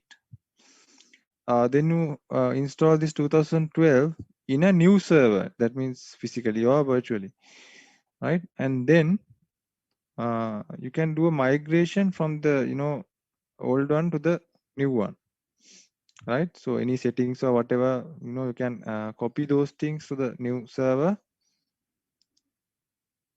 so that you can maybe continue that. Now let's say you have a domain server with Windows 2008 or 3, right? Now you have already created the accounts and all that, right? Active Directory, so group policies or whatever.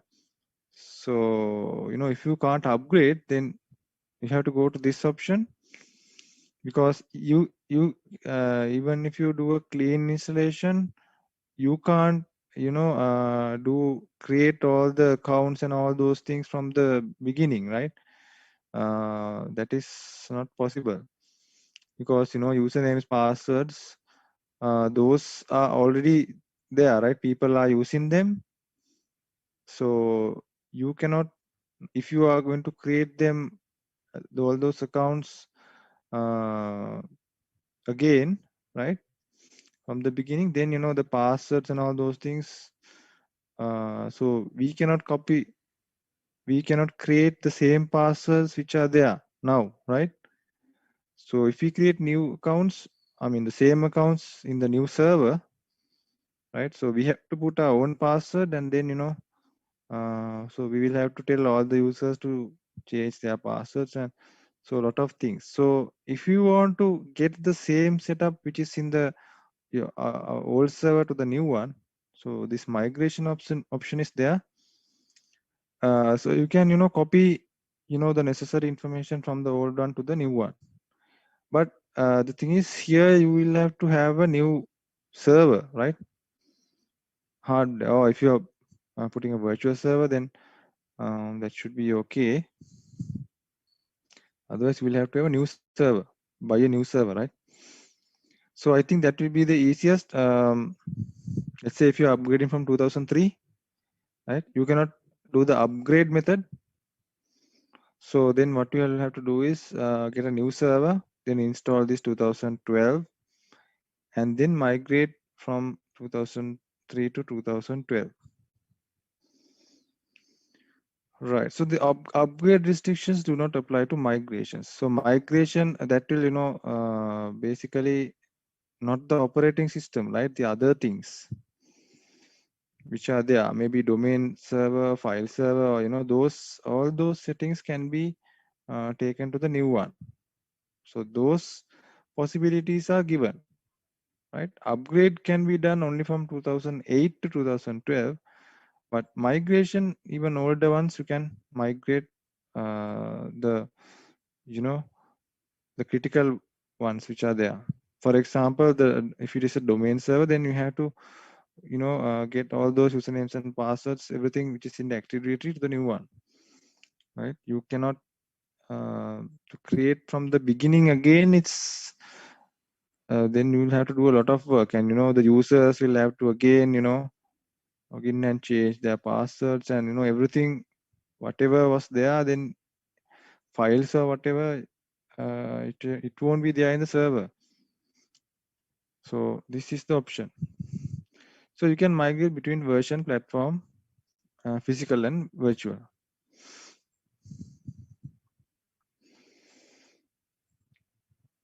All right. So this is different from workstation migration. Yeah. So server migration, there is a lot of things which need to be taken to the new server, right? So migrate roles or role services individually. Yeah. So we can the different roles, let's say domain server or file server, we can migrate those separately roles, right? Okay, so there are guides for different roles. Yeah, some migrations require some use of the server migration tools, and some don't actually need those, right? Right. So you install the migration tools on the destination server, the new one, right, which is running 2012, and then create a distribution folder, then copy the whatever the tools which are needed in the source server, and then copy the distribution folder to the source server, then register Windows Server migration tools. Right. So then you can start doing the migration. Right. So you can instructions and all you can find easily for Windows, how to migrate from 2003 to let's say 2012, right? So those details are there. Just follow the steps, and using the migration tools, you can easily migrate the data from the old one to the new one. Right. So yeah, even migration, there are compatibility issues, yeah,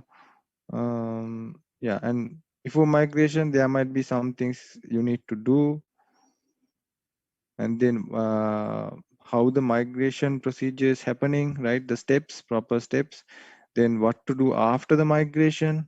So all those things we have to look into. Right. Let me see now if I can get my virtual server again. Okay. So yeah, so Microsoft always they release the operating systems in various editions, which you can, with the price range and features, you can pay and get what you need. So yeah, so this R2 it has a set of combinations of services or roles.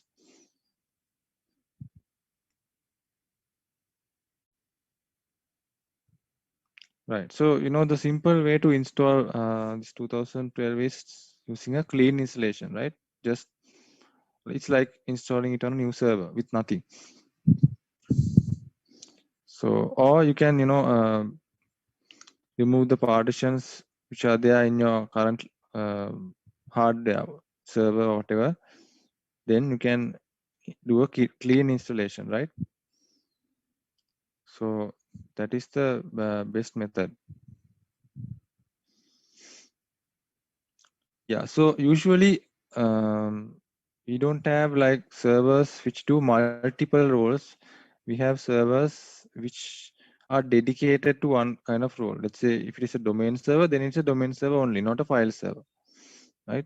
Then we give the file server, we set as the file server another server. So there's an advantage in doing that also, like if one server goes down, then it's that service which goes down only, right? If you have multiple roles in one server, so if the server goes down, actually all the services will be down. right? Let's say domain server, file server, all the services will be down, or we can call it single point of failure. But if we are having separate roles given to separate servers, maybe physical or virtual, if something happens to one of those servers, only one of the services will go down, right? Not multiple or many services. So I think that would be better than, having a lot of services go down at the same time or single point of failure.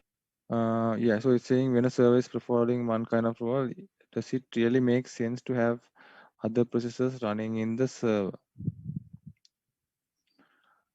So, having multiple roles will, decrease the performance of the server, right?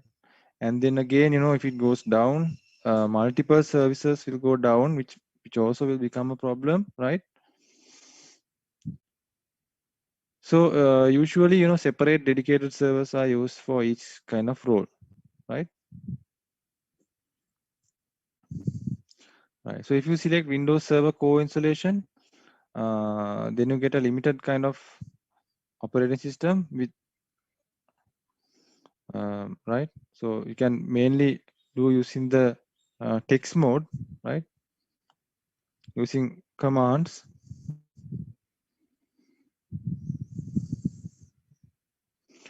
Right. So this server core or minimal option is okay, but there are some tools, server administration tools that we would need, graphical ones, right? So server core means actually only there is no graphical and just the command line mode, right? So there is another mode called the minimal server interface, right? That is the that comes as a middle point between server core and the full GUI, right? So that means it has some kind of GUI available, some features available, right? So that also uses less resources than the full GUI or graphical, right? But it has some graphical features also, not like the server core, which does not have any graphical features at all. Right. So a minimal server interface is that's something which removes some of the most hardware intensive elements. So it removes some features which use the hardware more, right? Right. Let me see if I can get. So I actually installed this virtual server to my other machine because otherwise I will not be able to do this lecture while I'm running the virtual OS, right? The system becomes, I think the virtual box got stuck or something. Okay, so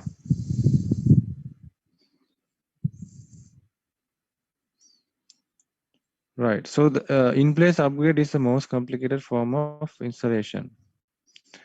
Yeah. So in-place upgrade means upgrading from 2008 to 2012. So it says it's the most complicated form of installation. Yeah, so that is because 2012 it has a lot of features and it's kind of a complex operating system, right? So to upgrade an old version to the new version, so that will be a complex process because it has to with the compatibility and all that features and everything, it has to properly check um, and upgrade the old one properly so that it will move to a smooth upgrade, right? It's not easy because 2012 is very different from 2008. There are a lot of features and sometimes maybe the architecture or whatever, maybe there might be some cases where it is changed a lot, right? In that case it will be a bit difficult to upgrade those kind of components. So it's saying here it's the lengthiest. Yeah, if you have done an upgrade, you know that it will take a long time, right? So I have updated Windows versions. I have updated Ubuntu versions, even Linux even those, it takes a long time to upgrade. For example, let's say from 12 version, I'm upgrading to 14 or 16, right? It takes a long time to upgrade because it checks for the whatever the remaining, whatever the applications or processes there are, and compatibility things, and it always does a backup before the upgrade, so it takes time. Backup in the sense, let's say you upgrade 2008 to 2012, right? The 2012 setup will do a backup of the existing 2008 before doing the upgrade. The reason is, in case this upgrade fails, right? So they have made an option to revert back to the 2008. So otherwise you won't have any usable OS, right? If the updates goes wrong. So for that also it takes time. In any Linux also, if you are upgrading from one version to another, I'm not sure if the Linux does a backup, but yeah, I think it does a backup. So it takes a lot of time to upgrade, right? If you are installing new clean installation, it doesn't take that much time, right? Because it doesn't have to check whatever the old applications or components, it just installs the OS, right? So that's the fastest and safest method. So here also it's saying Microsoft recommends administrators perform a clean installation. Or if it is a very old system like 2003, then you can do you can upgrade definitely. So you can do a clean installation and new server, and then migrate whatever the settings from the old server. So settings from applications or Windows or whatever. Right. So migration is the preferred method. Yeah. Unlike an in-place upgrade, migration copies vital information from existing server to the new 2012 server. Okay, let's see if I can remote login again. Right, so I think because I'm doing this lecture, I'm having these network issues. Okay, so right. Okay, so my remote desktop keeps failing.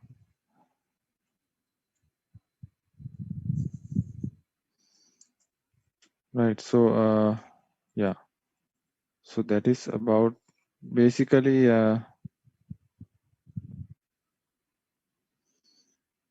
yes, about 2000 installation and all that, right?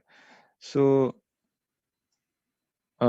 yeah, there are this 2012, you can find the evaluation version and you can install in your virtual machine and see. Let's see if I can get my remote desktop. So it worked the first time, right? I was showing you and then something happened. Right, maybe an issue with this Zoom or something. Let's see. Right, remote desktop came up. I will start the virtual server and then I will share you the screen, right? Okay, so Control delete.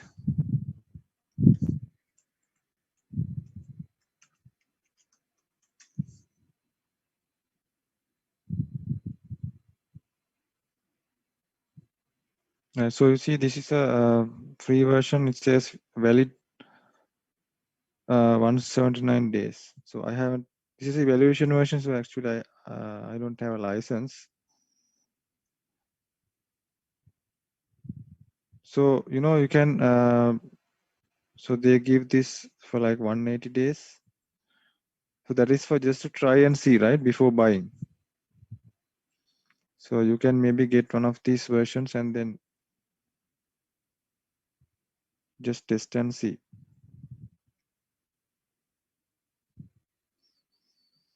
Right.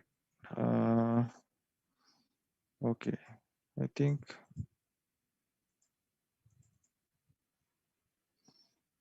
Okay. So it's still running, right? you can see a blue like, line going here.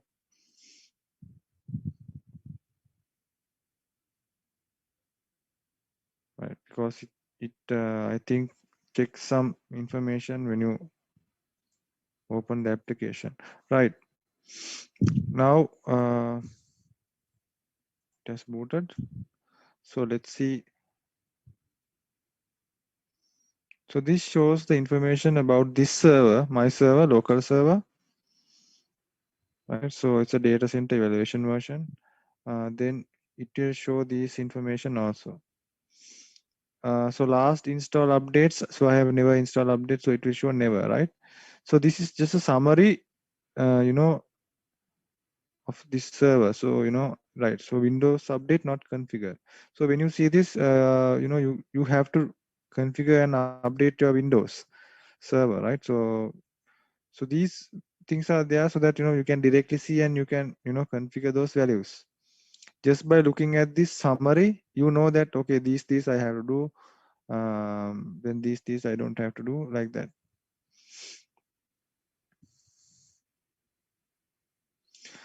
Right. So yeah, the time zone is, I think I said the time zone. So yeah, Windows error reporting is off. Yeah, so there are some basic information given here, and then here below, this is the event log which I showed you earlier. In Windows, we have the event log. So yeah, this shows all the events. Now, if I click one, it will show the details of that event, right?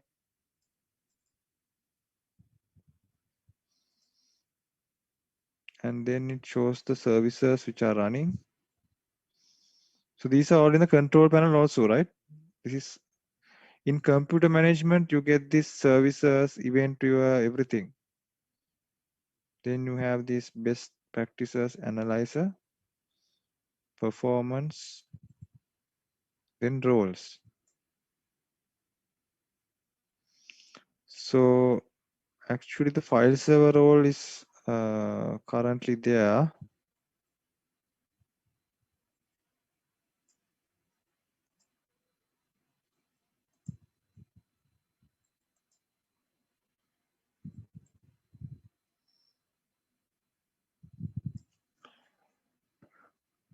So these are the settings of this local server. Then if you go to all servers, it will show you currently I have only one server which is managed by this. So I only see one server, right? If I add remote servers here, so they will be shown. So remote servers are connecting to this tool through Windows Remote Management feature, right? Which will be running in each of those remote servers. So through that service or application, all the this information will be taken from. Now here we are taking all these events and everything from this server. If you connect a remote server, these information will be taken from the remote servers, right? So from one server, we can manage many other servers. You don't have to actually go and log into each and every server. We can just use one server to manage the other servers.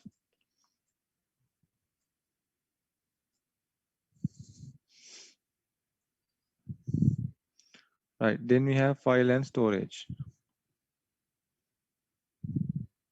So it will show the servers and the events. Here you can see the volumes and the disks.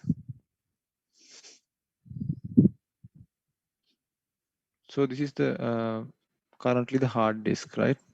Or this is the virtual hard disk, which I'm using for my virtual OS.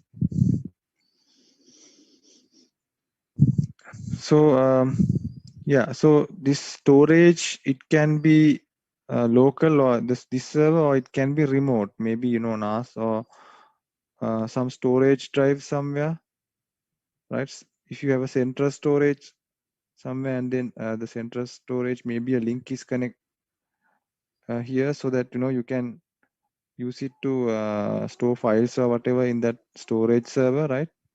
That is also possible. But if you are having a separate storage server somewhere, right? So you need to connect it to this server, and that link should be, it should be a properly, a speed link, right? Like maybe more than 1 gigabits of link you should have. Otherwise, when you are, uh, sharing or sending and receiving files, so otherwise, if you don't have a good link, it will be slow and it will break. You will have corrupted files when you copy those files, and the system will also become quite slow, right? So if you, since this storage is now currently on this server itself, so you won't have any issues, right? Because locally you can access, but remotely it has to be a good link, right? Maybe 1 gig or 10 gig. We have 10 gig also for this file sharing purpose. So if a lot of files are communicated very frequently, maybe large files, if you have like 10 gig, then you won't have any performance issues, right? If you are having like 100 Mbps link between your storage and your server, then if you are copying a lot of files or maybe large files, then you will have performance issues, like it will take a long time to access those remote files and so on, right? So you can create disks or volumes like this, or storage pools. So this can contain virtual and physical, both. Then we have Windows shares, right? So we can manage the shares from here.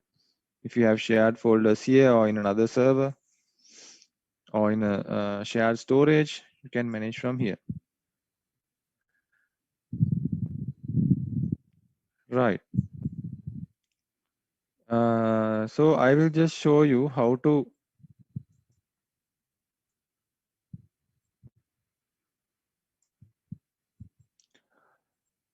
add the role as a domain server to this server. Now currently file storage is already installed. The role is already given, right? So here you have these add roles and features, right? Then you have add other servers, then you have create server group. So here I'm clicking this add roles and features. Yeah, so it gives you a description of how or what you should do, right? So these roles are based on the requirements of your company or whatever, right? So if it is sharing documents or having a domain server, so this depends on the requirements of your of your company, right? And here also there is a separate link to remove the roles or services, right?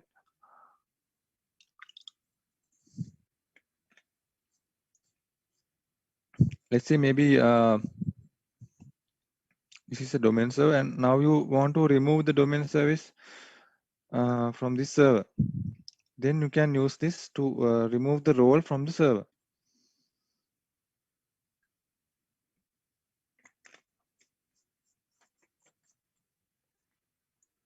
Okay, it shows you some tasks which you should do before continuing with this. So the administrator account should have a strong password, right? Then the network settings, like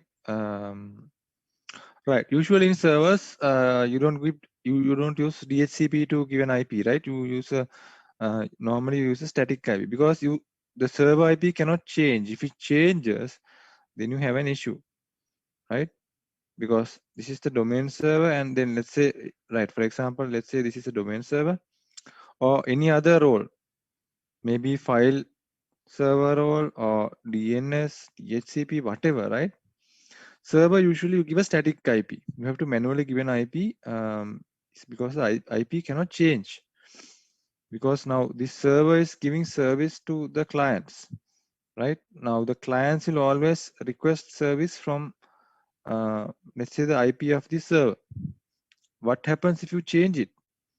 Then the clients will not know, okay, what is the IP of the server if you change it, right? Because they already know that, okay, this IP is the IP of the server. So if you change it, then there's no way for them to know, and things will not work, right? All the services will go down if you change the IP. So you cannot have DHCP here. You have to, the best way is to have static IP configured manually, right? So even if you are using DHCP, you can actually, there's a thing called, you can actually put a static lease to the devices so that they will always get the same IP, right? What I mean is, right now, let's say you have the DHCP server here, and then, maybe some computers or laptops or whatever. So, yeah, so this is the, let's say, DHCP server.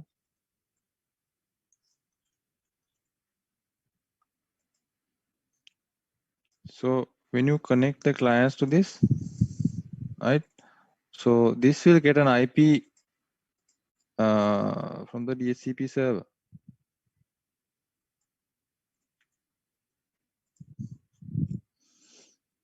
Right. So this, so there should be an IP of this too.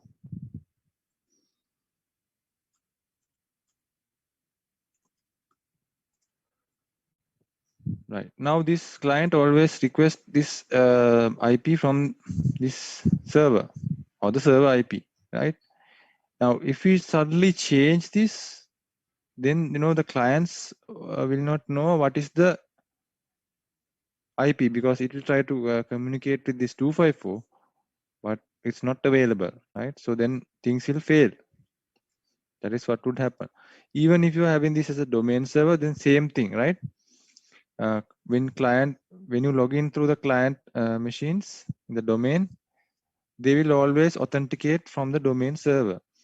So if you change the IP of the, or if for some reason the IP of the domain server changes, then the client will not know whom to contact to authenticate the usernames and passwords, right? So then there will be a problem. So usually in servers, we usually put static IPs, right? There is also, if you are using DHCP, you can like, okay, now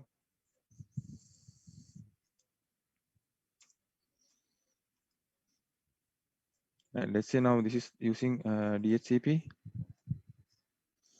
and some IP address are automatically assigned like this, right? Now, if for some reason this disconnects, right? Then the next time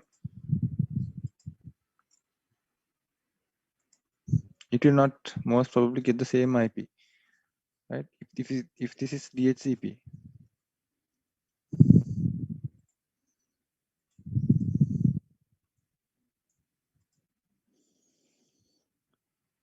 So yeah, normally if you have DHCP, this will be the case. You might not get the same IP. You will get a different IP the next time, right? So if you want to have one kind of IP given to one of these devices, right? Then what we have to do is, if you're using DHCP, then actually there's a thing called DHCP static lease.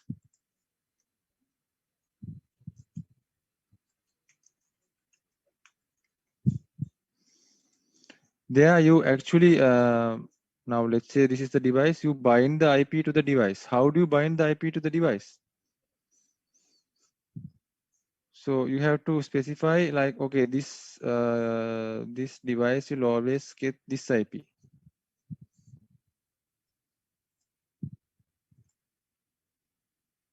So let's say this server 1 will get this 10.9.0.3 every time it connects to the network. So how do we put this static list? How do we put the entry? Just can anyone tell me? We use some range. Use a range means IP address range. Yes. Okay, but how do we make sure that the same IP will go to the same device? Uh, Sometimes DHCP server has a buffer. Yeah, but that if that buffer is cleared, then definitely it will get a new IP, right? So how do we permanently set up an IP to a device through DHCP? Static, of course, no problem. We can just manually set the IP, then it will be permanent, right? But in DHCP, so how do we do that? Right. So actually, what can be find in a device that is unique? So there should be some kind of thing that we can identify from a device to be unique. Then we can use that unique value to identify the device and then permanently assign an IP address, right? So what is usually unique in a device? So here we are talking about networking, right? So the unique thing we can find, yes, MAC address. So that is how we put the static list, right? We set up the MAC, we say we bind the MAC address to this IP.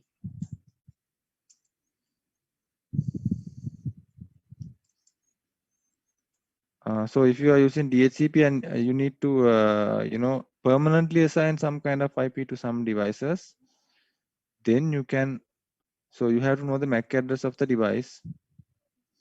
Then you can bind the MAC address, bind the IP to the MAC address, right? So every time a device tries to connect, so it will definitely send its MAC address to the DHCP server, right? So that will use to authenticate and check if there are any static leases available for that MAC address. So if if an entry is there, it will use that to give the same IP to the device. So if you do this, so every time it connects, we can guarantee that that device will get the same IP, right? So this method is also okay for a server, right? Using a DHCP static lease. But the thing is, if for some reason this DHCP service goes down, the servers or whatever in the network, so they will not be able to operate because they will not have an IP. So best method is to put a static IP, right? So then there is no kind of failure, right? Because if DHCP server fails for some reason, then the server cannot have an IP and you can't actually use the server, right? So if you put a static IP, right? So if you remove this DHCP and put a static IP, then you don't have any issues. That will be permanent. You don't have to worry about the DHCP server going down or, yeah. And there is another issue which might come up with this DHCP, right? If someone connects some other kind of router or whatever to this network, right, which has DHCP functionality, so there cannot be two DHCP servers in the same network, right? Then it will not work. So why is that? Because DHCP server is giving IPs to devices. Now, if we have two DHCP servers in the network, same network, so devices which are requesting for the DHCP, they will request it from both servers, and yeah, it will conflict, right? So if someone accidentally plugs in some router, Wi-Fi router or something to the network, then some devices might get the IPs from the router, right? And then in that case, those devices will not be able to access the internet, right? Because the proper one we have to get from the DHCP server of the network, not from the router, right? So that issue is also there. So if you are using this DHCP and putting a static lease, that is okay. But the thing is, if the device, if there are two DHCP servers in the network, and then if this device requests the IP from the other, let's say there's another one here. So maybe someone accidentally put another connector route or something here, and then it also has the DHCP functionality. So the device, what it will do is, it will broadcast the packet to the network, and then it will, whatever the reply it gets first, it will then use that IP, right? So then what if it gets the first reply from this? So if this has maybe another kind of IP range for the DHCP configured, now there will be an issue, right? Now if this device gets a reply from this one, it will get another IP range, then it will not work, right? Because the correct one is this 10.9. That is the correct one, which has the gateway and all those settings, right? So when you're plugging in some other kind of Wi-Fi device with DHCP, or maybe another DHCP server, then it will most probably be another range. Then if the device gets an IP from that, it will not work. So things like this has happened. So I have experience on things like this also. Some don't properly understand this, and they just plug in some router, and then what will happen is the whole network will fail, right? So having this DHCP, you have to be careful. Now if you are having static IPs given to all these devices, right, this issue will not be there. You don't have to worry about anyone plugging in a router or whatever to the network, right? So when you are using DHCP, these kind of things also can happen, right? So it's better to have a static IP given to the server, right? Now if I want to remove, then I click this, right? Then yeah, so it will give a checklist. Decide if you want to save or delete role data. Now I am going to remove a role, so it will everything will go. If I remove a role, then settings or whatever configuration will go on. So just decide if you want to save or delete role data. Yeah, so if you are removing a role, then the data also I have to decide whether I want to have it or delete it, right? This will give an option. Then yeah, so let's say we are using the removing the domain role, then whatever the role settings should be migrated to a new one, right? Because once we delete the role, then everything is gone, we cannot recover, right? So that is why we either we have to have backup or migrate or whatever. Yeah. Schedule downtime for affected services. Yeah. So we have to, if you are removing this, and maybe, the system might be down for some time. So we have to inform the users, right?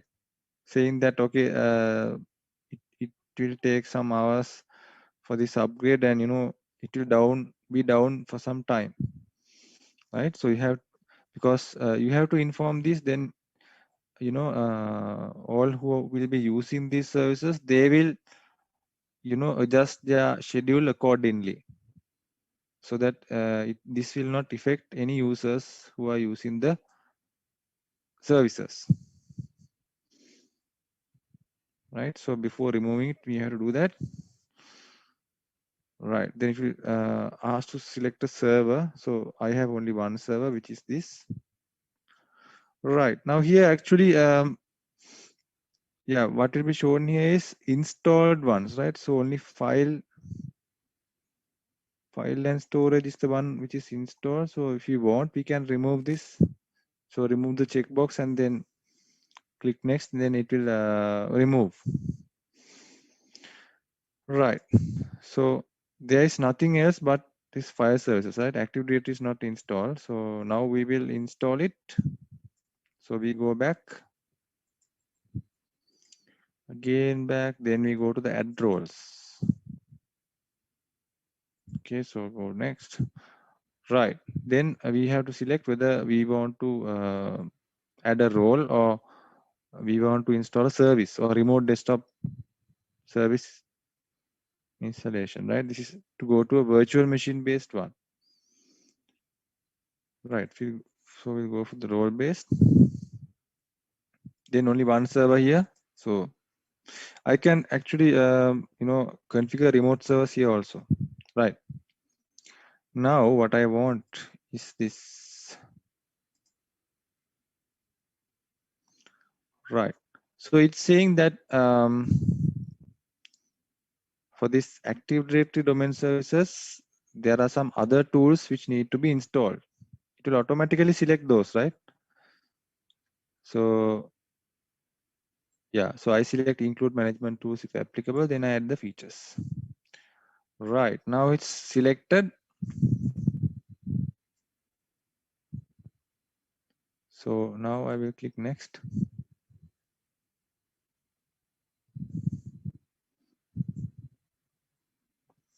Right, it's giving me another set of things which, so I can select what I need to install. So group policy management is enabled. So we need that to, set up the group policy and all that.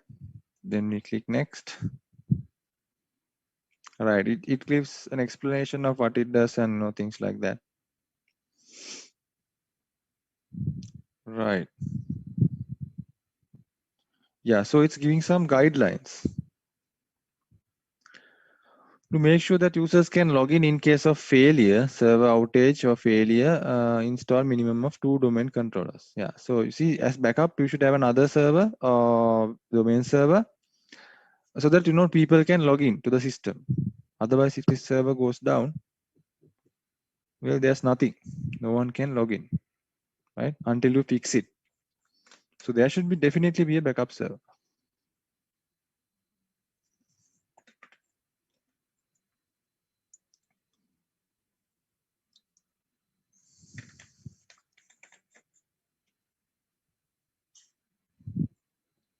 So this is saying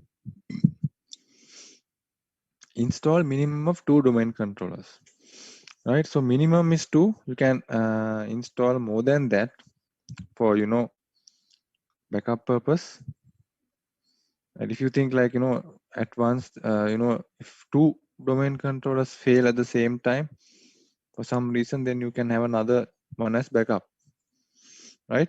So definitely you should have at least one backup. That means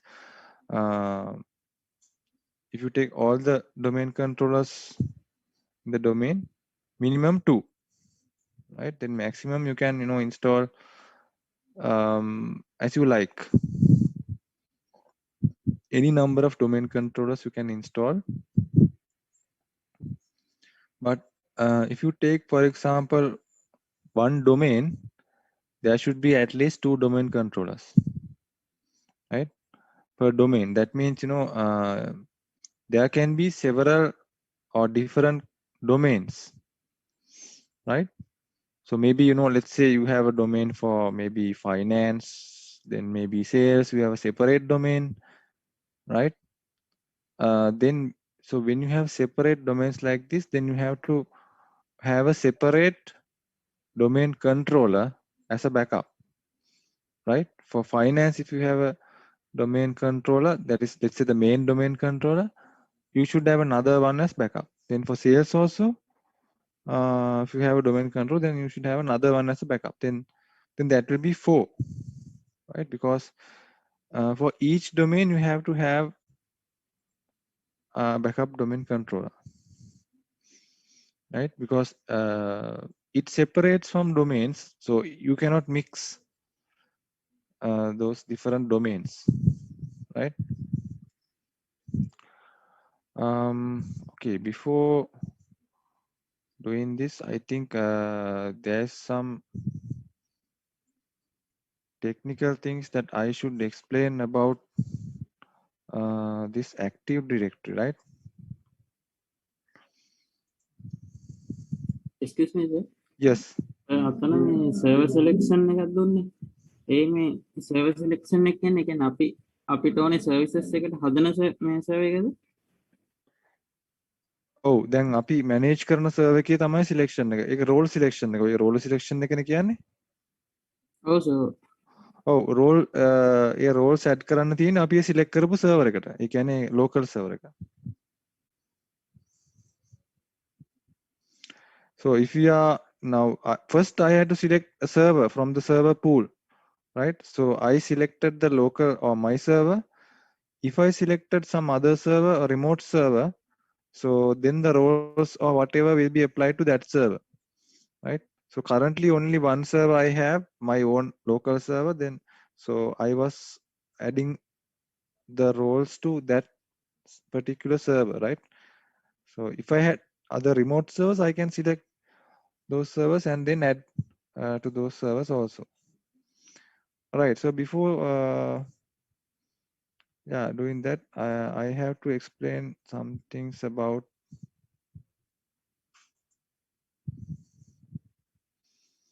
this Active Directory. Okay, so in Active Directory we have, now I talked about domains, so we have thing called forestries and domains, right? So then when we have group policies. Okay, so what is the role of a directory service?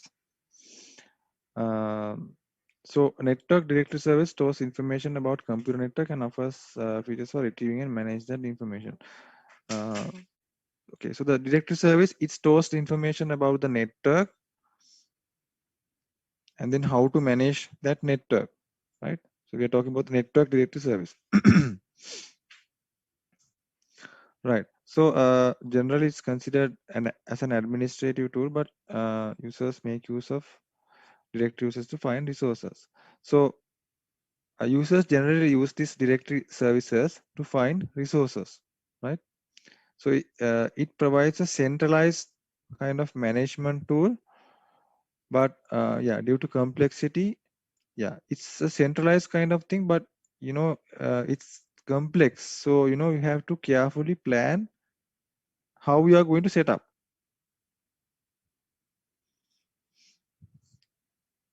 Right. So this Windows Active Directory, so X.500, that is the base or foundation for this structure, right? Active Directory structure. So LDAP, you must have heard, Lightweight Directory Access Protocol. So that is based on this X.500 protocol, right?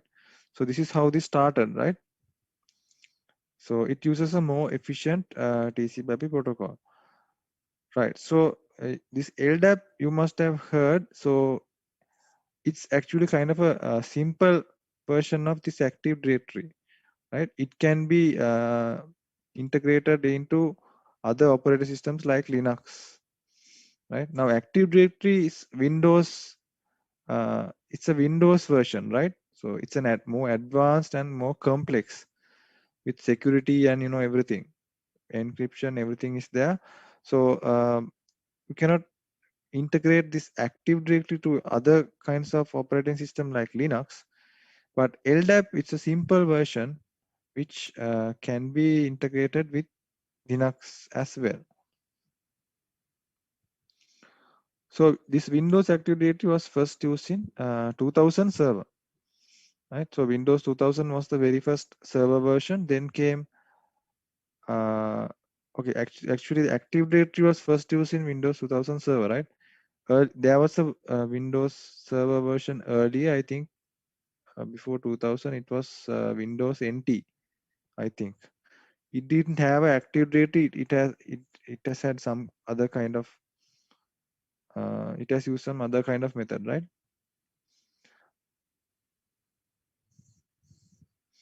Okay, so Active Directory gives these features. It gives hierarchical organization. I will show you. You can organize, create a hierarchy like a tree inside the Active Directory, right? So it's centralized but distributed. So it's actually centralized, like you can centrally manage the users and all those things, but distributed database. So although it is centralized, you can have copies of it, right? Like distributed, like, so if one of the servers fail, a backup can take over or recover, right? Then you have scalability, right? So the Active Directory can grow. Like now you have 100 users, later maybe let's say you grow up to 1000 or 2000 users or more. So it can support that, right? So scalability is there. Then security. So as I said earlier, so security should be there, right? So when you log in to a client computer in the lab, right? So yeah, let me just give a simple. Now let's say you have the domain server here, and then you have the client computer here, right? So when you log in using a domain account, so what you do is you type the username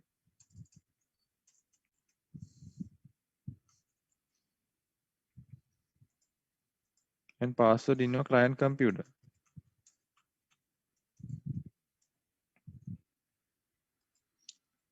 right? So then what happens? So in your client, you type this, then it will be sent to the server or domain server or Active Directory to check whether this is correct in the Active Directory, right? Username and password. So if that is correct, so that means the user is correctly authenticated, then that user can log in. Now to authenticate, so it should be sent to the server, right? So this information, so you cannot just send as this text in text format, right? Because if someone can, if they capture the packet, then it can be seen or it will be exposed, right? The password. So for that, security must be there so that no one can, capture these packets and then find out the username and password.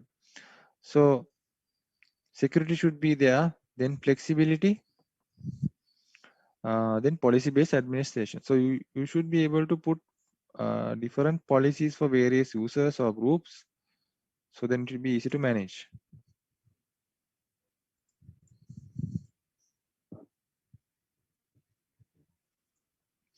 Yeah, so physically it has sites and servers configured as domain controllers.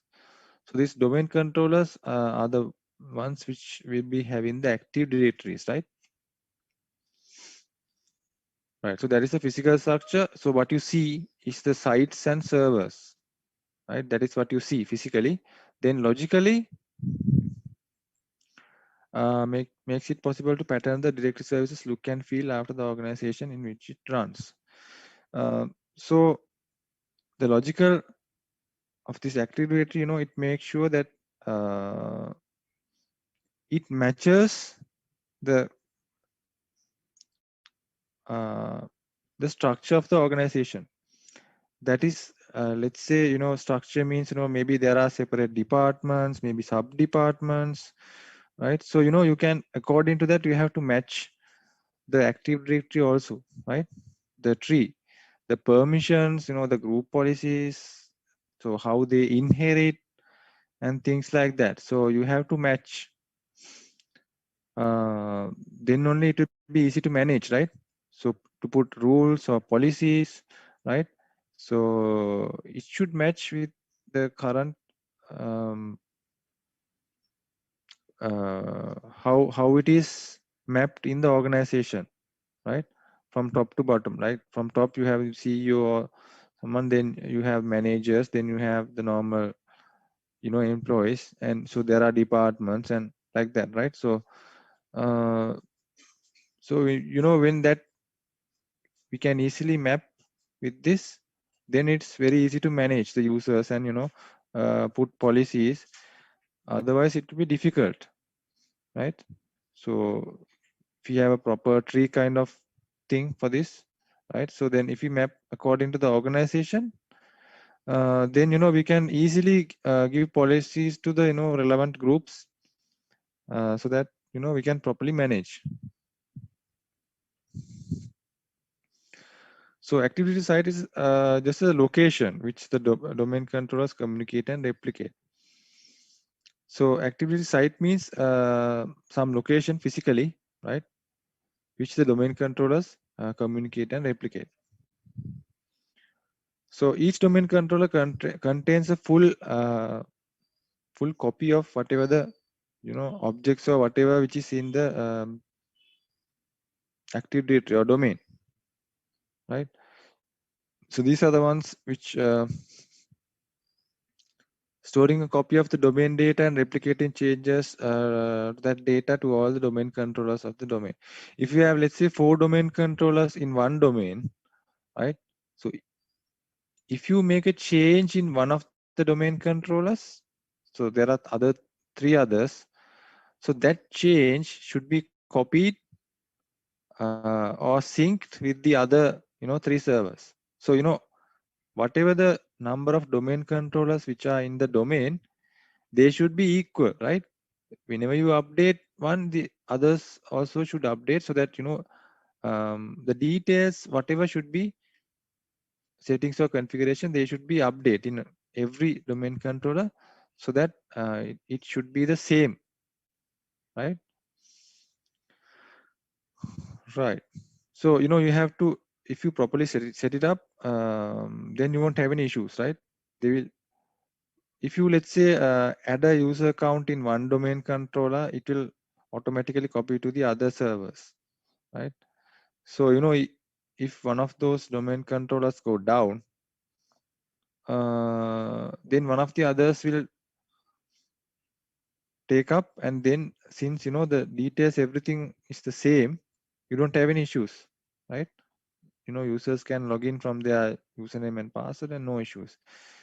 So if that communication does not happen, right, let's say there are some errors and that doesn't happen, then let's say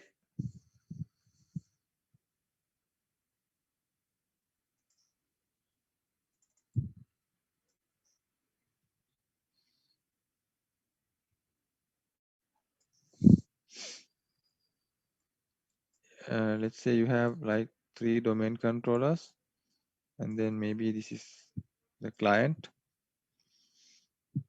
So you create some kind of user account in this user account and password, something like this, right? So now when the user tries to log from this machine, client machine, so it will be successful, right?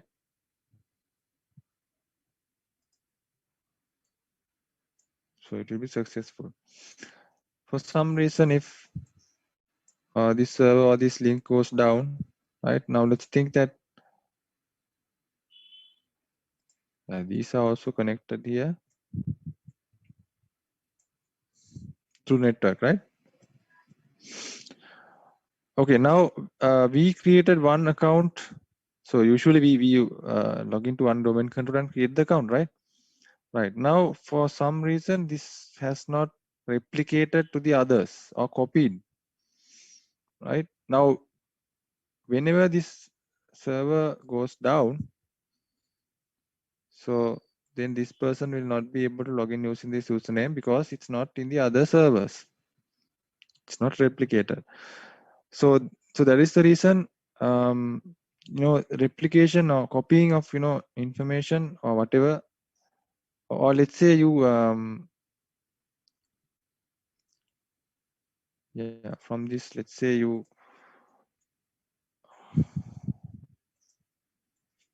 have an account called ABC and password is this, right? Now the person leaves the company, right? You need to remove it, right? Now you remove it from this one, but for some reason it was not updated to this because due to some error, right? Now let's say for some reason this goes down. So this is, let's say, disabled, this account, right? Here it's not replicated, it's still enabled. Now if the user tries to log in, possible because it's there in one of the domain controllers, right? The disabled one, it's not available for some reason, it has gone down or network is not there, whatever, right? So it will check the other domain control, and yeah, so it says username password is there and it's not disabled, right? So yeah, so if you have this synchronization or copying issues, it's very dangerous, right? So when you're having multiple domain servers, so which is actually meant for backup, right? Now so everything should be the same, so that if one goes down, then the other one of the others should be able to provide the service. Now in this case, if the account was disabled in one and the other one it's not, so it's a security issue, right? So someone outside can now access this because the account is still available, right? So in this other case, a new account was created, and then so if this goes down, it's not replicated, so that person cannot log in. Now that will be an issue, big issue, right? Because the person cannot use the system, right? So that is some explanation about.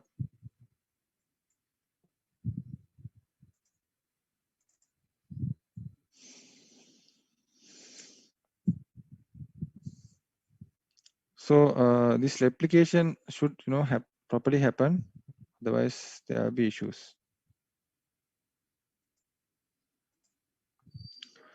Then providing data search and retrieval functions for users attempt to locate objects in the directory. Yeah, so so some functions will be given for the search and retrieval.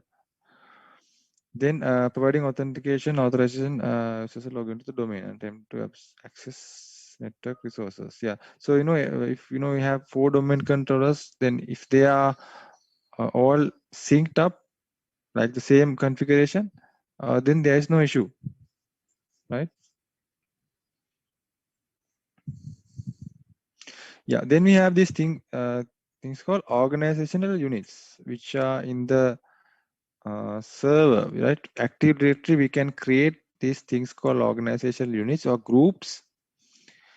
So that is for the purpose of actually assigning separate group policies. When we put separate units using these organizational units, we can separately give group policies to those units, right? For example, let's say sales, we create a OU, then we put the people who are working under that group or folder. Then we give a group policy to those sales people only. So that will apply to sales people only. Then for finance, we can give a separate group policy using another OU. So this OU helps to structure the system or structure the usernames and all that, so that we can properly give permission.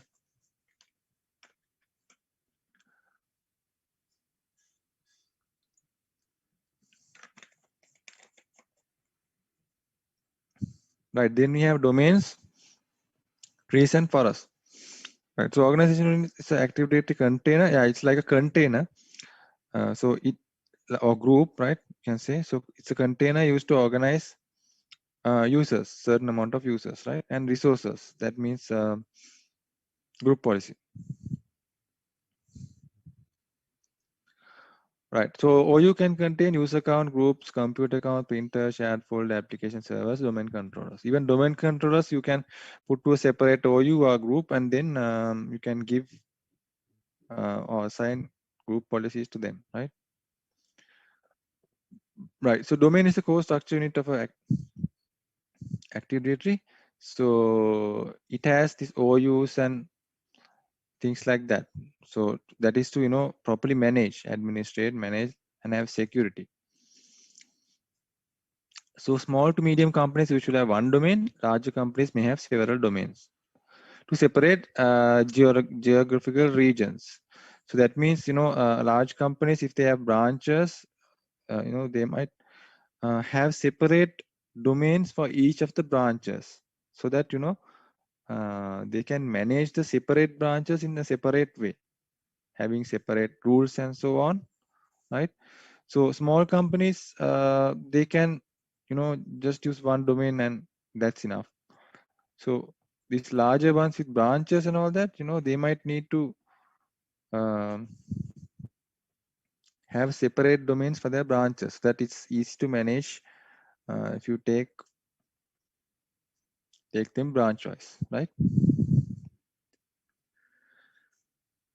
And when you have separate domains, you can give like permissions maybe to people, so that they are given access to manage only one kind of domain, right? That is possible.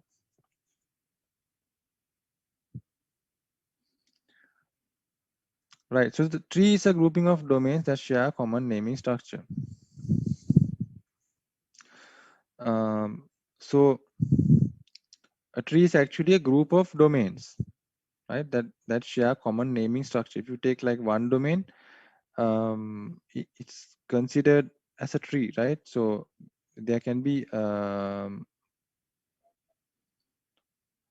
it can have a parent domain and also child domains. So there can be one domain called, let's say,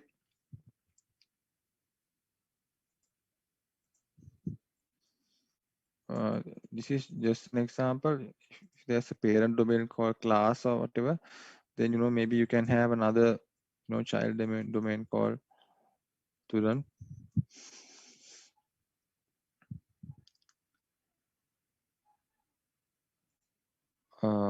Yeah, so or you can give any name to this, right? To the parent or the subdomains. So if you take the student domain, which is a subdomain of class, right, then whatever the policies we apply to this class domain will automatically be inherited by the subdomains, right? So then we can decide, okay, we are going to give this kind of permissions or whatever to the class domain, right? And then security or whatever, then automatically it will be applied to the subdomains, right? Those will be inherited. So then in additional to those inheritance, we can give any additional policies or security for the subdomains also, in addition to the inherited ones, right? So, right. So a forest is actually a collection of one or more active directory trees. that provide a common activity environment. So all domains in all trees can communicate and share information. So can consist of a single tree with a single domain, or it can contain several trees, each with a hierarchy of parent and child domains. So forest is the bigger picture, right? You have to have, first you have to create a forest. So then then you have trees, right? Then you have domains. So you have to first create a forest, right? So in the forest you have, so it's like the real scenario, right? So you have a forest, then you have a lot of trees in it, right? So forest is a collection of active directory trees, right? So first you have to create a forest, and then you can create the trees or the domains, right, which will be in the forest. So these actually you have to follow when you are actually creating, or when you are installing the first domain controller, right? So if there is currently you are installing the very first domain controller or the very first domain, you have to actually first create a forest, right? And then you create the domain and the domain controller, right?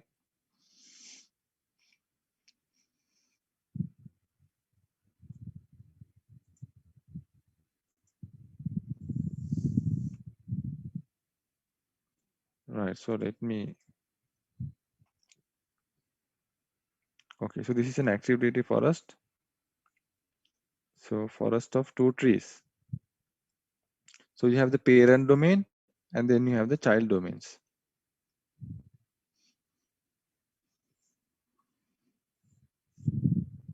So for this forest contains of domains like this, right?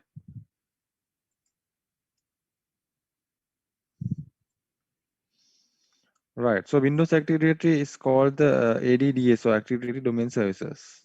In 2012 version, it's called like that, right? So to install this, use the server manager, and then DNS server also should be there in the network, right? So DNS server also role you have to give to the domain server. So after the role is installed, then you have to configure the Active Directory. Yeah. So then actually you have to promote this to a domain controller also. So it will give a notification saying, okay, you need to promote this to a domain control. Then when you remove the domain controller from the domain, then that is actually called demotion, right? Then you type a command to demote the domain controller from the domain. So that is how you actually, when you add a new domain controller to a domain, you call it promote, right? So you install the domain controller role, then you actually promote the domain controller to the domain role, right? Only after you promote it to the domain controller, then it will properly work in the domain, right? So then if you want to remove it from the domain, then you demote it first, and then you remove that domain controller from the domain. That is how the proper steps to add and remove a domain controller from the domain. If you don't follow those steps, then you will be in trouble, because yeah, if you know there are ways to forcefully remove a domain controller from the domain, but if you do that, then you will have to run some tools and to properly remove the domain controller from the domain, because if you forcefully remove it, it will not be properly removed from the system. There are there will be some links. It's like this, like if you remove a flash drive without clicking the safely remove, then sometimes things might get corrupted. right, in your flash drive. Maybe something is copying to it, and so without safely removing, you just remove your pen drive. So sometimes when you don't use the safely remove feature, your pen might get corrupted.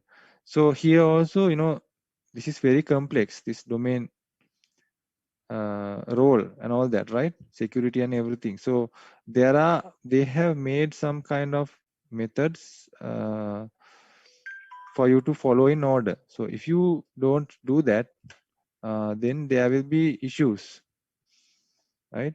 So then there will be errors in your domain or domain controller, other domain controllers, right? So you have to properly know the steps when you are doing certain things, right? So usually you forcefully remove a domain controller only when, let's say, something happens to the server. It's not working, and yeah, in that case, if a server suddenly goes, if the server is not, something happens, and maybe the motherboard, there's problem with the motherboard, and it's not working, right? Then you can't actually uh, remove the server using the demotion method because it's not there, right? You cannot demote a server which is offline, so it should be online, right? So if something like that happens, only you forcefully remove the server from the domain, right? But otherwise you have to properly follow the steps and promote or demote accordingly, right? Otherwise, now if you forcefully remove, then there will be errors in the domain. So there are ways to fix those errors, but so that is how it will be.